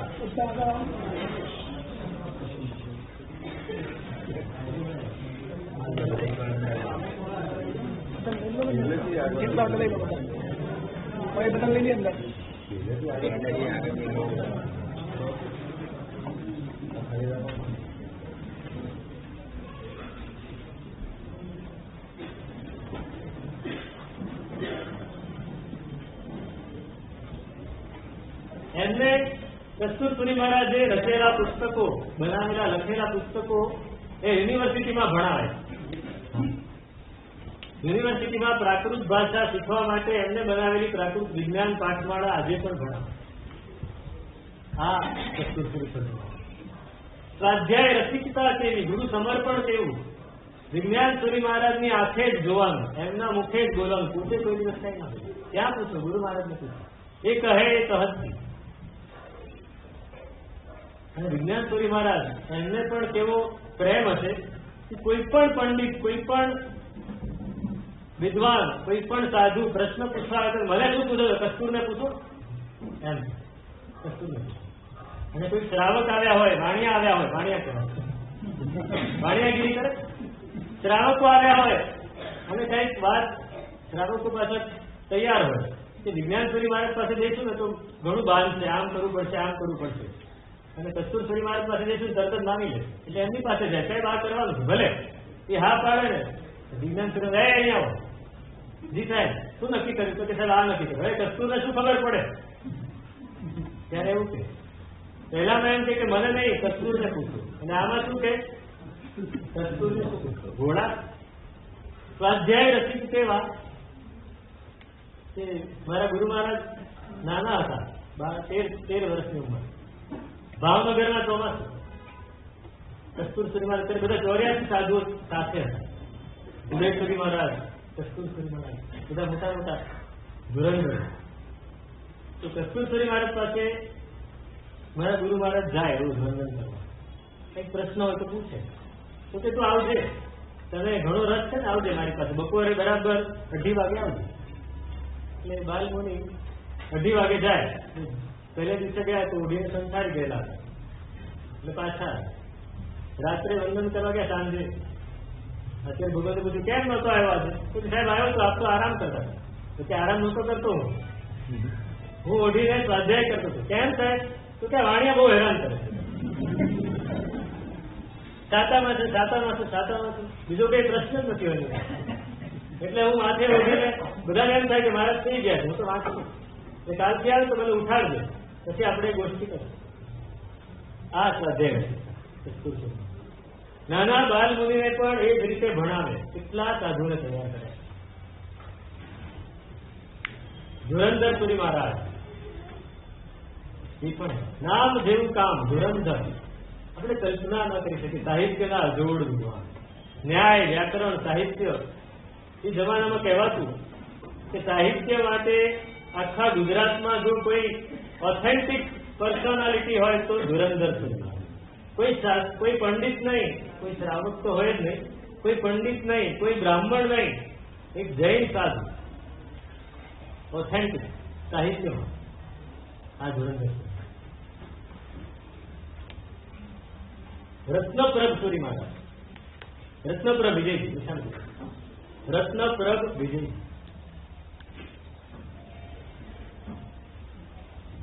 ત્રિકમદાસ, ડોક્ટર ત્રિકમદાસ અમદાવાદના સૌથી પહેલા હોમિયોપેથિક એમડી, લંડન થી ભણી આવેલા. પોતાના ઘરમાંથી નીકળે પછી એક પણ પગલું રોડ ઉપર ના મૂકવાનું, ગાડીમાં જ પગલું મૂકવાનું. અને ગાડીમાંથી નીકળે એટલે સીધું ઘરમાં કે દવાખાને, ત્રીજી કોઈ જગ્યાએ ક્યાંય રીતે ચાલવાનું છે. એવો એ માણસ, એટલું બધું ભણેલો વિદ્વાન. એમના મોટા ભાઈ હતા ગોકળદાસ અંથાદાસ, ત્રિકમદાસ અંથાદાસ. એ ગોકળદાસ અંથાદાસ એ પણ એવા મોટા વિદ્વાન, બહુ ભણેલા નહોતા, પણ સરકારની સામે કંઈ પણ દલીલ કરવી હોય, કેસમાં કંઈક તર્કો રજૂ કરવા હોય તો અંગ્રેજીમાં એટલી સરસ લખાણ કરી આપે અને કોર્ટમાં જઈને એની સરસ રજૂઆત કરે કે ભલભલા વિચારમાં પડી જાય કે વકીલ આ છે કે હું છું. એવું એમનું જ્ઞાન. અને હેમચંદ્રજી મહારાજને પૂરેપૂરા સમર્પિત. એ શ્રાવક જેમણે પાલિતાણાના કેસમાં કે અંતરિક્ષજીના કેસમાં, સમેત શિખરના કેસમાં, ગિરનારના કેસમાં, બધા જ કેસોમાં એમણે બહુ જ મોટો ભાગ ભજવ્યો. એવા એ ગોકળદાસ અંથાદાસ. એમને મન થયું, એમણે દીક્ષા લઈ લીધી. સુભદ્ર વિજયજી એનું નામ પડે. ભાઈએ દીક્ષા લીધી. આ ડોક્ટરને થયું કે ભાઈ દીક્ષા લઈ લીધી, હું કેમ રહી જાઉં? હેમચંદ્રજી મહારાજના પરિચયમાં આવ્યા અને એમણે પણ દીક્ષા લીધી. નામ પાડ્યું રત્નપ્રભુજી. ત્યાં એ ડોક્ટર ગાડી સિવાય પગ નીચે નહીં મૂકવાનું. અને એમણે દીક્ષા લીધી. દીક્ષા લીધા પછી તીર્થંકર ભગવાન મહાવીર એ નામના એમને 10 વોલ્યુમ અંગ્રેજીમાં ભગવાન મહાવીર સ્વામીનું ચરિત્ર. આવા જાડા જાડા વોલ્યુમ છે. આપણે ત્યાં તો બધાને બહુ જ રસ ને એટલે પુસ્તકો એમને જ પડ્યા. દિલ્હીના કોઈ પ્રકાશકે એને રિપ્રિન્ટ કર્યા છે, કેમ કે ફોરેનમાં, વિદેશોમાં એની ઘણી માંગ છે. ભારતમાં તો કોઈને ખબર નથી. આવા શિષ્યો એમના ઉદયપુરીશ્વરજી મહારાજ એની વાત આપણે કરવાની રહી. દીક્ષા તો એમણે લઈ લીધી, આચાર્ય પણ બને. પણ ગીતાર્થતા કોને કહેવાય, ગીતાર્થપણું કોને કહેવાય એનો પર્યાયવાચી શબ્દ ઉદયપુરી. અને ક્યાંય પોતાનું નામ નહીં, પોતાનું સમગ્ર અસ્તિત્વ નૈમિષારણ્યશ્વરજી મહારાજમાં સમાઈ ગયું. નૈમિષારણ્યશ્વરજી મહારાજના બે પડછાયા કહેવાતા, એક ઉદયપુરી, એક નંદન. એમના મુખમાંથી બે જ નામ નીકળે, ઉદય અને નંદન. ઉદય અને નંદન. ખૂબ ખુશ થઈ ગયા કે હે ઉદય, હે નંદન. કઈ કામ હોય તો હે ઉદય. આપણે બોલી ના શકીએ, ગળું બેસી જાય એવો અવાજ. કઈ તકલીફ હોય તો ઉદય નંદન, કઈ કામ હોય તો ઉદય. એ ઉદયપુરીશ્વરજી ગીતાર્થતાનો બીજો પર્યાય. પંડિત બેચરદાસ અને પંડિત સુખલાલજી એમણે એકવાર કહેલું કે ઉપાધ્યાય યશોવિજયજી મહારાજ થયા, એમના પછી એમના જેવો વિદ્વાન બીજો કઈ થયો હતો ઉદયપુરી. અને ઉદયપુરી પછી મને દેખાતું નથી કે બીજો આવો કઈ વિદ્વાન થાય. કોણ કે છે? પંડિત બેચરદાસ અને પંડિત સુખલાલ. આ ઉદયપુરી પ્રજ્ઞા નૈમિષારણ્યશ્વરજી મહારાજ કાળ ધર્મ પામી ગયા પછી ધીમે ધીમે એમની આંખની રોશની ઓછી થઈ ગઈ. 2011 પછી તો સાવ ઓછી થઈ ગઈ. ત્યાં સુધી તો હજી પણ દેખાતું, પણ પોતે 2026માં 24માં કાળ ધર્મ પામ્યા, 26માં. તો ત્યાં સુધી કોઈ દિવસે જોડીમાં નહોતા બેઠા. છેલ્લી ઉંમરે છેલ્લું એકાદ વર્ષ કદાચ જોડીમાં બેઠા હોય, દેખાતું નહોતું. સાધુનો હાથ પકડીને ચાલવાનું, વિહાર તો કરવાનો, આચાર ક્યાંય મૂકવાનો નહીં. ગમે એટલા વિદ્વાન, આચાર નહીં. શિલ્પશાસ્ત્ર, જ્યોતિષશાસ્ત્ર, આગમો તો ખરા જ, ન્યાય, વ્યાકરણ બધામાં જ્યાં પણ પ્રશ્ન પૂછો જવાબ મળે. સિદ્ધસેન દિવાકર સુરીના ગ્રંથો, હરિભદ્ર સુરી મહારાજના ગ્રંથો, ઉપાધ્યાય યશોવિજય મહારાજના ગ્રંથો, આ બધાએ હસ્તપ્રત રૂપે એમને પડેલા હતા, ત્યારે કોઈ વાંચતું નથી. સૌથી પહેલા નૈમિષારણ્યશ્વરજી મહારાજ એમના શિષ્યોએ બધાએ આ ભણ્યા, હસ્તપ્રત ઉપરથી ભણ્યા. અને એના પછી એમણે સૌથી પહેલા પ્રકાશિત કોણે કર્યા? ઉદયપુરી. આ બધા જ ગ્રંથો આપણા જૈન શાસનને ભેટ ધરનાર મહાત્માએ ઉદયપુરી. મંત્રતંત્રનું પણ જ્ઞાન. આપણે અત્યારે જેટલા પણ પૂજનો ભણાય છે, સિદ્ધચક્ર પૂજન, અરિહંત મહાપૂજન, પ્રતિષ્ઠા વિધિ, અંજન સલાકા વિધિ, આ બધાનું સંકલન કરનાર કોણ? ઉદયપુરી મહારાજ, નંદનપુરી મહારાજ, નૈમિષારણ્યશ્વરજી. આ બધા ભેગા થઈને સંકલન કર્યું. આપણે અત્યારે રોજ અહીંયા તો રોજ જુઓ તો સિદ્ધચક્ર પૂજન ભણાતું, એનું મૂળ સ્ત્રોત કોઈને ખબર નથી. ઋષિમંડળ પૂજન, આવા મોટા મોટા મહાપૂજનો, ઓસ્તગ્રહણ પૂજન, જે પ્રાચીન મહાપૂજનો છે એને ઉદ્ધરીને એમણે સમાજની સામે. યોગ વિધિ, અત્યારે આ ભગવંતોનો યોગોદ્વહન ચાલે છે, એનું આખું વિધિનું સંગ્રથન કરનાર કોણ? ઉદયપુરી. અને સાથે જ્યોતિષનું પણ એવું જ્ઞાન, શિલ્પશાસ્ત્રનું એવું જ્ઞાન. કદમગીરીની પ્રતિષ્ઠા હતી અને રાત્રે વાવાઝોડું, 25,000 માણસ એ લોકોને મંડપ બાંધીને સુવાડેલા. રાત્રે એવું વાવાઝોડું આવ્યું કે બધાય મંડપ ઉડી ગયા, અને છતાં એક પણ માણસની ઊંઘ ના આવી. એટલે નૈમિષારણ્યશ્વરજી વાતે પૂછ્યું કે આ શું છે? તો કે સાહેબ રાત્રે એવો યોગ હતો. રાત્રે 2 વાગે પૂછે છે કે આ શું છે? તો સાહેબ રાત્રે એવો યોગ હતો, પણ કઈ તકલીફ નહોતી થવાની, એટલે મેં જાહેર નહોતું કર્યું. હવે ફરી ક્યારે એવો યોગ છે? તો કે સવારે 5:30 વાગે ફરીથી યોગ છે. તરત જ બધા માણસોને મૂકી દીધા. ફરી 5:30 વાગે એવું જ વાવાઝોડું આવ્યું. એક એક થાંભલે 4 મજબૂત માણસોને મૂકી દીધેલા. બધા થાંભલા પકડીને ઉભા રહ્યા, કોઈને કઈ તકલીફ નહીં, બધા સુતા. એક દિવસ કદમગીરીના એક દરબાર, બીજા બધા દરબારો નૈમિષારણ્યશ્વરજી મહારાજને સમર્પિત. આ ન માને કે હું ના માનું, એ બધું એ બાવાઓને હું ના માનું. આ આપણી જમીન બધી પડાવી લીધી છે, હું જમીન પાછું લઈ જાઉં.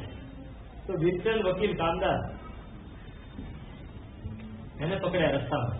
કે તમે અમારી જમીન પડાવી લીધી છે, હું આ જમીન લઈ લઈશ પાછી, અને તમે તો હું જીવતો નહીં છોડું. દીપચંદભાઈ કે કાંઈ વાંધો, ક્યારે પ્રોગ્રામ છે મારવાનો? મારવાનો પ્રોગ્રામ ક્યારે છે?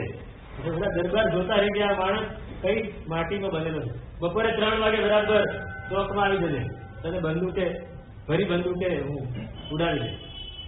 તો એક તરફ શું છે કે હું બંદૂક લાવી, પહેલા તમારે વાર કરવાનો. જો તમારી ગોળી ખાલી ગઈ તો પછી મારે વાર. હું જીવતો રહી જાઉં તો મારે તમારી પર બંદૂક ચલાવવાની. કબૂલ? દરબાર કે કબૂલ. રજપૂત હા પાડી કે મારી ગોળી કોઈ દિવસ ખાલી જ નથી. બધાએ વિચારે આ દીપચંદભાઈ શું કર્યું? આ દરબારની જાત, આ રજપૂત, એનું મગજ કર્યું મારી નાખશે. દીપચંદભાઈ કે જોઈ લઈએ આપણે, હું એ રજપૂત સાથે જ ઉછરેલો. નેમિષેશ્વરજી મહારાજના આશીર્વાદ મળ્યા છે, કાંઈ નથી થયું. ગયા અને પેલા એ બંદૂક ભરી જામગરી ચાપી અને આમ ઘોડો દબાવ્યો તો ક્યાં છે? હવાઈ ગયેલું થોડું નીકળ્યું. એટલે દીપચંદભાઈ કે હવે મારો વારો. અને દરબાર ગભરાયો કે આ વાણીઓ તો ભરી છે, આ વાણીઓ હમણાં મારા 100 વર્ષ પૂરા કરી દેશે. એ ભાગ્યા દરબાર. દીપચંદભાઈ દરબાર ક્યાં ભાગો છો? ઉભા રહો, ઉભા રહો, આપણી રજપૂતાઈ લાજે. ના ના ના, હવે થોડી ઉભો રહેવાય છે, હવે ઉભો રહે બે બાપનો રહેવાનો. બધા હસતા હસતા પાછા આવ્યા. નેમિષેશ્વરી મહારાજને બહુ ચિંતા હતી. પૂછ્યું શું થયું? ઉદયશ્વરી મહારાજ કે શું થાય ફિયાજ તો? નેમિષેશ્વરી મહારાજ કે તારા જ કામ લાગે છે, તારા જ કામ લાગે છે. કોણ કે છે? કોને કે છે? પોતાના શિષ્યની શક્તિને ઓળખે પણ લોકોની સામે પ્રદર્શિત ન કરે. શક્તિ છે ને એ ઢાંકવા માટે, બહાર દેખાડવા માટે. નંદનશ્વરી મહારાજ કદમગીરીની પ્રતિષ્ઠા ચાલુ, એમાં લાકડા વાળું દેરાસર, અને ચાલુ પ્રતિષ્ઠાએ દેરાસરમાં આગ લાગી. ચાલુ પ્રતિષ્ઠાએ આગ લાગી. એક બાજુ વિધિ ચાલે ને આ બાજુ આગ લાગી. તરત જ નેમિષેશ્વરી મહારાજને ખબર પડી. વિધિકારકને બોલાવ્યા, નંદનશ્વરી મહારાજને બોલાવ્યા. નંદન વિજય જાઓ. સૂચના, એક માણસને બોલાવ્યો, શ્રીફળનો કોથળો લઈને ત્યાં ગયો. વિધિકારકને કહ્યું તારે શ્રીફળ લઈને આકાશમાં ઉઠાડવાનું. નંદનશ્વરી મહારાજને કહ્યું તમારે મંત્ર ભણવાનું. નંદનશ્વરી મહારાજ મંત્ર ભણે કેવું સત્વ હશે. અને વિધિકારક શ્રીફળ ઉછાળે, 108 શ્રીફળ ઉપર ઉછાળ્યા, નહીં 100 શ્રીફળ ઉછાળ્યા, 99 શ્રીફળ પાછા ના આવે, 100મું અડધું પાછળ. કેવું સત્વ હશે આ નંદન.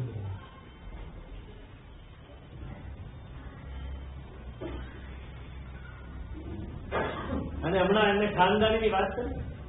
ખાનદાની ક્યાં હોય, કેવી રીતે? આનંદજી કલ્યાણજીની પેઢીના પ્રતિનિધિઓ નંદનશ્વરી મહારાજ પાસે આવ્યા કે સાહેબ અમારે સકલ શ્રવણ સંઘ જોગું એક નિવેદન બહાર પાડવું છે, તો એનું શરૂઆત કેવી રીતે કરાય એનો મુસદ્દો ઘડી આપો. અને નંદનશ્વરી મહારાજે મુસદ્દો ઘડવામાં 4 લીટી લખાવી કે લખો મૂર્તિ પૂજક જૈન સંઘના ઘણા બધા અંગો, એમાં તપાગત, ખરતરગત, અંચલગત, પાર્શ્વચંદ્રગત, 3 થોઈ 4 થોઈ, આ બધા જ છે. બધા જ પોતપોતાની મતિ અનુસાર, પોતપોતાના ક્ષયોક્ષમ અનુસાર જીનશાસનની આરાધના જ કરે છે. પોતપોતાના ક્ષયોક્ષમ અનુસાર બધા જ સમ્યક દર્શની છે, સમ્યક દ્રષ્ટિ છે, બધા જ સાચા છે. અને એ બધાને આશ્રયને અમે એક નિવેદન બહાર પાડવા માંગીએ છીએ. આવી લીટી એમણે લખીને આપી. વિચારો,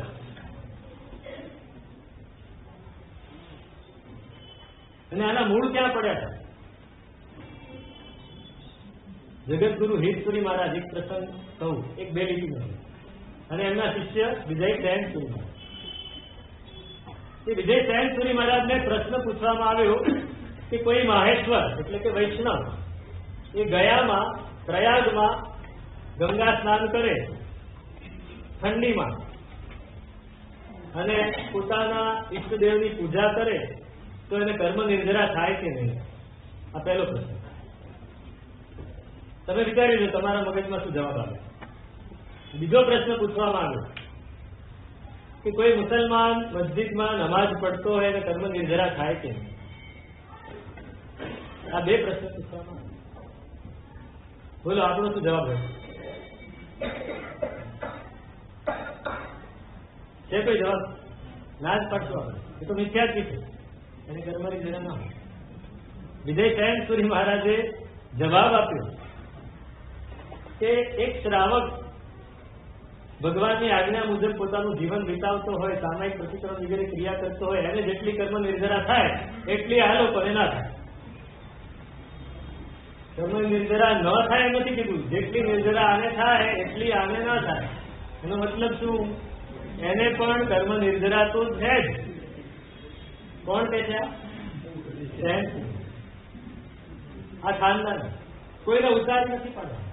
નંદનસુરી મહારાજને પૂછ્યું કે સાહેબ આ રસ્તામાં ક્યાંક પથ્થર હોય, એની પર સિંદુરીઓ પથ્થર હોય, એની પર કોઈ તે ફૂલ ચડાવ્યું હોય, ત્યાં ઘણા લોકો પગે લાગતા હોય, એ ધર્મ કહેવાય કે ન કહેવાય? કહેવાય? ધર્મ કહેવાય? નંદનસુરી મહારાજ કે પોતાના ક્ષયક્ષમ અનુસાર, પોતાની જાણકારી અનુસાર, પોતાની ક્ષમતા અનુસાર એને ધર્મ માને છે, તો એ ધર્મનું બીજ એને પડવાનું જ છે. એ ધર્મ જ છે એને માટે. આપણા માટે કદાચ ધર્મ નથી, પણ એને માટે તો. અને એમાંથી આગળ વધશે ત્યારે અહીં પહોંચશે. જો એને ધર્મ જ ના માનો તો આગળ ક્યાં? આ ખાનદાન બીજાને કોઈ દિવસ ઉતારી નથી પાડવા. બીજાને ઉતારી પાડવામાં ખાનદાની નથી, બીજાને ઉપર ચડાવવામાં ખાનદાની. અને આ નંદનસુરી મહારાજ, આ ઉદયસુરી મહારાજ પછી એમનું નામ હોય ને એમના મુખમાં ઉદય અને નંદન. તમને એ પરંપરાની વાત કરું. વિજ્ઞાનસુરી મહારાજના મુખમાં હંમેશા કસ્તુર એવું નામ રહે. કઈ પણ વાત આવે એ કસ્તુર. અમૃતસુરી મહારાજ એમના મુખમાં હંમેશા ધુરંધર. મારા ગુરુ મહારાજ કહેતા કે હું નાનો હતો અને પહેલી વાર માટુંગામાં વંદન કરવા ગયા. વંદન કરે ધુરંધર. આ સૂર્યોદયનો ચહેરો નાનો બાલમુનિ આવ્યો છે. ધુરંધર આ તારા ગામનો છે, ભાવનગરનો છે. વાત વાતમાં ધુરંધર, વાત વાતમાં કઈ પણ આવ્યું ધુરંધર, પ્રશ્ન આવ્યો ધુરંધર, કોઈ મળવા આવ્યું ધુરંધર. આખો દિવસ એક જવાબ નથી મોઢામાં. પછી બીજી પેઢીની વાત કરું. મારી 11 વર્ષની ઉંમર અને એ જ માટુંગાના ઉપાશ્રયમાં દેવસુરી મહારાજ અને હેમચંદ્રસુરી મહારાજ બિરાજમાન, અને હું વંદન કરવા ગયો ગૃહસ્થપણામાં. પહેલી વાર ગયો. મને કોઈ પરિચય નહોતો. મારા સંસારી મામા એ પરિચય આપ્યો કે સાહેબ આ તિલચંદ્ર વિજયજીના સંસારી પક્ષે ભત્રીજો છે, વંદન કરવા. હેમચંદ દેવસુરી મહારાજના મુખમાંથી નીકળે હેમચંદ. જો આ તિલચંદ્રનો ભત્રીજો આવ્યો છે. અને આજે તમે જાઓ ને તો મુખમાંથી નીકળે જગત. આ પરંપરા, આ પરંપરા છે કે ગુરુને હેમચંદ્રસુરી મહારાજ આજે દેવસુરી મહારાજ નામ ના લઈ શકે. નામ લે અને આત્માથી આંસુ આવી જાય. ઉદયસુરી મહારાજ, નંદનસુરી મહારાજ, એમની કેટલી ભાવના કે નૈમિષુરીશ્વરજી મહારાજનું ચરિત્ર લખવું, લખાવવું, પણ નૈમિષુરીશ્વરજી મહારાજનું નામ પડે અને આંખમાંથી આંસુ આવી જાય, રડવા જ માંડે, બોલી જ ના શકે. તો મારા ગુરુ મહારાજે બીડું ઝડપ્યું અને ફક્ત 16 વર્ષની ઉંમરે એમને શાસન સમ્રાટ એ ચરિત્ર લખ્યું. 16 વર્ષની ઉંમરે શરૂ કર્યું, 18 વર્ષની ઉંમરે પૂરું થયું અને એનું વિમોચન થયું. એ વખતના નૈમિષુરીશ્વરજી મહારાજના ઉદ્ગાર સાંભળવા જેવા.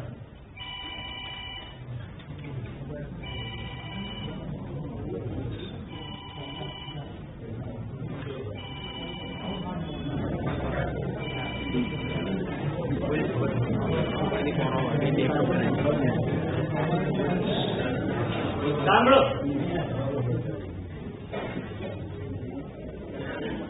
નંદનસુરી મહારાજ દરરોજ પ્રાર્થના કરતા.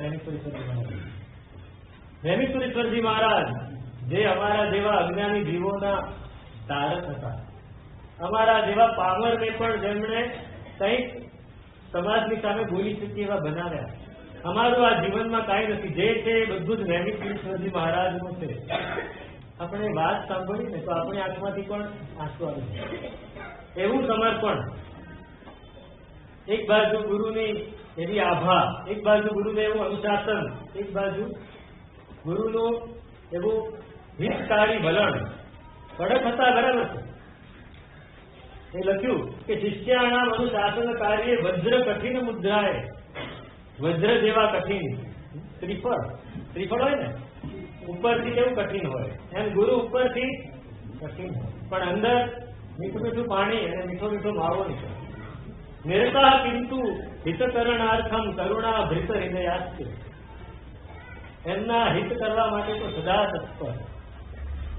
સહેજ પણ કોઈની તબિયત બગડી તો સૌથી પહેલા તકલીફ કોને પડે? ગુરુને પડે. તે મારો શિષ્ય નંદન વિજયજી મહારાજ કે સાહેબ આપ ચિંતા ના કરો, કે ના, તને જ્યાં સુધી ચેન ના પડે ત્યાં સુધી મને ના પડે. અને બીજી બાજુ જો એક શબ્દ ના આવડે તો લે બેલ કરાવી. આ નંદનસુરી મહારાજ, આ અમૃતસુરી મહારાજ કેવા કેવા ગ્રંથો રચ્યા છે, કેવા કાર્યો કર્યા છે. ભાવનગર પાસે ખોડિયારનું મંદિર, ભાવનગર રાજ દરબાર, એમનું પોતાનું કુળદેવીનું મંદિર, રાજાઓનું કૃષ્ણકુમારસિંહજીનું કુળદેવીનું મંદિર, ખોડિયારનું મંદિર. ત્યાં દર વર્ષે પાડાની બલિ અપાય. બીજું બધું જ બંધ થઈ ગયેલું, પણ આ બલિ ચાલે. અને એ વાતની ખબર અમૃતસરી મહારાજને પડી. એટલે અમૃતસરી મહારાજ ત્યાં ગયા, ખોડિયાર મંદિરમાં રોકાયા. બલિદાનના દિવસોમાં જ રોકાયા. અને જઈને કહ્યું તમારે બલિદાન આપવું છે ને, આ જગત જનની માતા છે, એને કાપીને શું કરવા આપો છો? આ બધા એમના બાળકો છે, સીધે સીધા ચડાવી દો. પાડાઓને સીધે સીધા ચડાવવાનો ઉપદેશ આપ્યો. રાજમાતા કૃષ્ણકુમારસિંહજી, એમના રાજકુમારો, એમના ભાઈઓ બધા જ ત્યાં હાજર, બધાને ભેગા કરીને ઉપદેશ આપ્યો. બધાના ગળામાં ઉતરી ગયું. એ દિવસથી બલિદાન બનશે. આ ક્ષમતા. કેસરિયાજીનું દેરાસર, અત્યારે કેસરિયાજીનું દબદબો ઓછો થઈ ગયો છે. બાકી પાલિતાણામાં તમે કેસરિયાજીનું દેરાસર એટલે એનો વટ એ અમૃતસરી મહારાજ. લાવણ્યસુરી મહારાજ એ ગ્રંથોની રચના કરવા બેઠે ને, એમને બિલકુલ શાંતિ જોઈએ. અત્યારે જેટલી શાંતિ છે એવી શાંતિ જોઈએ. ત્રીજા માળે બેસે પોતે, નીચે કોઈ ફક્ત બગાસું ખાય કે ઉધરસ ખાય ને તો એ કોણ છે? બિલકુલ શાંતિ, નીરવ શાંતિ. અને ગ્રંથોની રચના કરી એમના અક્ષરો મળે છે આજે પણ, દિવ્ય અક્ષરો. આવા એ મહાપુરુષો અને એની પછી તો કેટલા બધા થયા. આ તો એમના મુખ્ય શિષ્યોની જ વાત કરી, આપણો સમય પૂરો થઈ ગયો છે. એ ખાનદાન આજે પણ ચાલુ છે. એ ખાનદાનનું ફરજંદ આપણા ગચ્છનાયક શ્રી આજે પણ, મેં પહેલા કહેલો એક શબ્દ પેલા હસમુખભાઈ ટોળગરનો, ન ચાલે, આજે પણ એ જ મોટો ને અપનાવે છે, ન ચાલે. ભલા જીન શાસનના શેર હતા ને એને પણ ખડ ખાતા જોયા છે, પણ આ શેર ખડ ના ખાતું. તમે જાઓ આજે પણ એમનાથી ચલાતું નથી. સ્વાધ્યાય, હું સવારે ગયો, સવારે બેઠા બેઠા એ સ્વાધ્યાય કરી રહ્યા. આખો દિવસ પુસ્તક વાંચતા હોય, સ્વાધ્યાય કરતા હોય. આટલી ગરમી છે, કોઈ દિવસ જગતને એમ ના કે જગત મને બહાર લઈ જાય, બહુ ગરમી લાગે. બીજી કલ્પના કરવાની જ નથી. પંખા બહાર લઈ જવાની પણ વાત નથી. તિથિ આવી એટલે આયંબિલ પાકું. ગુરુ મહારાજની તિથિ આવે એટલે ઉપવાસ પાકું. હોળી કરવાની એટલે કરવાની. આ ઉંમરે પણ 85 વર્ષની ઉંમર, સ્વાધ્યાય આખો દિવસ, બીજી કોઈ વાત નહીં. આરાધના, કોઈ શ્રાવક આવ્યો એને આરાધનાની જ વાત, સંસ્કારની કોઈ વાત. ભલા માણસ આ ઉંમરે ને આ પદ, તમે વિચારો, ગચ્છનાયક ભગવંત અહીંયા ખોડામાં બિરાજમાન છે. અમદાવાદમાં કોઈને ખબર નહીં. બીજા ગચ્છનાયક હોય ને તો ત્યાં ઢગલો થતો હોય શ્રાવકો. અહીંયા કોણ જાય છે? કયા શ્રાવકને ખબર છે કે ગચ્છનાયક અહીંયા બિરાજમાન છે? પણ છતાં એમને કોઈ ખબર નથી. મારે મારું કરવાનું છે. બીજાનું નથી કરતા. આ વાત અંદર દ્રઢપણે મૂળિયા નાખીને પડેલી છે. અને એ મૂળિયા ક્યાંથી આવે? એ ખાનદાનમાંથી, એ શાસન સમ્રાટના ખાનદાનમાંથી એ મૂળિયા આવ્યા છે. અને એ મૂળિયા અમારા સુધી પહોંચ્યા છે. એ અમારે સાચવવાના છે. આ ખાનદાન ઇખાગ કુલે સમુપન્નો સિંહમ તમ જાયા. એ તમે ઇક્ષ્વાકુ કુળમાં ઉત્પન્ન થયા છો એવું મહાવીર સ્વામી પરમાત્માને એમના કુલ મહત્તરા કહે છે. એમ આ ભગવાન તો અમને કહે છે કે તમે નેમિષુરીશ્વરજીના ખાનદાનમાં થયા છો, તમારાથી આવું થાય નહીં. આ ખાનદાનને અમારે અજવાળવાનું છે. આ ખાનદાનને અમારે જ કરવાનું અને આપણે કરવાનું.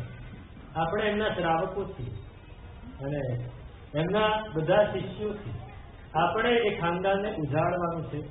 તો મારાથી બની એટલી ઓછા સમય છે આપણી પાસે, થોડું જ્ઞાન પણ ઓછું છે. અને મેં પહેલા કહ્યું આકાશને ગલે ચડાવવા જેવી વાત છે. તો જેટલું બન્યું એટલા થોડાક ગુણગાન કર્યા. ઘણી બધી વાતો છે, તમારે વાંચવી હોય તો શાસન સમ્રાટમાં અને એ સિવાયના પણ ઘણા ગ્રંથો બન્યા છે, એમાં વાંચી શકો છો. આ તો થોડું નિદર્શન કર્યું. એમાં જે કંઈ પણ વિનારના વિરુદ્ધ અથવા કોઈકને દુઃખ લાગ્યું, બોલાઈ ગયું હતું.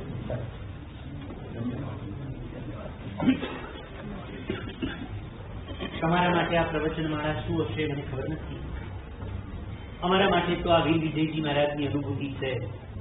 ભલું થયું ને અમે ગુરુગુણ ગાયા, રસનાનો રસ પીરો.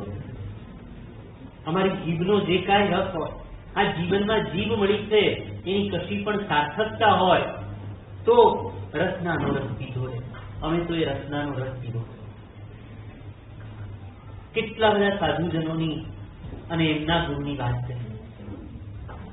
એક સમર્થ માણસ, કેટલા સામર્થ્યો, એક દીવો કેટલું પ્રગટાવે. અને એમને જે વાતો કરી એ તો પ્રબુદ્ધ શિષ્યોની, અબુદ્ધ શિષ્યોને પણ કેવું કેવું મળ્યું. નૈમિષુરી મહારાજ પાસે એક ઓમ દાદા હતા. એમનું નામ જ ઓમ દાદા. બસ. અને મગજની બીમારી કોઈ એવી થયેલી કે ઈરિયાવૈયા પણ ભૂલાઈ ગઈ. ઈરિયાવૈયા પણ ના આવડે. દિવસમાં જેટલી વાર ઈરિયાવૈયા કરવી હોય ને એટલી વાર કોઈ સાધુને કહે કે મને ઈરી કરાવો ને, આવી. પણ એટલું કે નૈમિષુરી દાદાનો પાણીનો ઘડો એ જ ભરે ને એ જ મૂકે. એક દિવસ ઘડો જોઈને દાદાએ કીધું કે આ ઘડો ઓમ દાદાનો નથી. ઓમ દાદા ક્યાં છે? નાના સાધુએ કીધું કે ઓમ દાદાને તાવ આવ્યો. એમ સાહેબ ગયા અને કોને ખબર એક નિપુણતા હતી કે જોવે એને કહી દે કે આ સાધુ 3 દિવસ, જોવે એને કહી દે કે આ સાધુ 15 દિવસ. ઓમ દાદાનો તાવ જોયો અને નૈમિષુરીમાં જે નિરખી લીધું કે આ છેલ્લો તાવ છે. બેઠા વડીલો પાસેથી સાંભળ્યા પ્રમાણે ખોળામાં ઓમ દાદાનું માથું લીધું, એમને પસવાર્યા, એમને નૌકાર સંભળાયો, એમની નિર્યામણા કરાવી. અને જે સાધુને ઈરિયા વહી એટલો શબ્દ બોલતા પણ નહોતું આવડતું એને શાસન સમ્રાટના ખોળામાં છેલ્લો શ્વાસ. મેં પહેલા કીધું એમ ગુરુ માલિક નથી હોતા, ગુરુ માળિક. એ માળીની વાતો આજે કલ્યાણ કીર્તિ વિજયજી મહારાજ બહુ મોટા વિદ્વાન છે સંસ્કૃત ભાષાના. એમને ખૂબ લખ્યું છે શાસન સમ્રાટ માટે, એમના શિષ્યો માટે ખૂબ લીધું છે એમને પોતાના વડીલો પાસેથી પણ. એમની પાસેથી આજે જાણ્યા અજાણ્યા કેટલાય મુનિઓની વાતો સાંભળી. જીર શાસનના નભમંડળમાં ચંદ્રકિરણ શ્રીભાઈ ગાઉ ગુરુવરના આવડા. અને આવતીકાલે આટલું બધું કરીને હવે જ્યારે જીવનની સાંજ ઢળવા આવે ત્યારે મહાપુરુષો શું કરે? ત્યારે શું કરે? એની વાતો. સૂરજ હોય ભાઈ, અને સૂરજ સાંજનો હોય ને તો આપણને તો એ રસ્તો દેખાડે જ નહીં.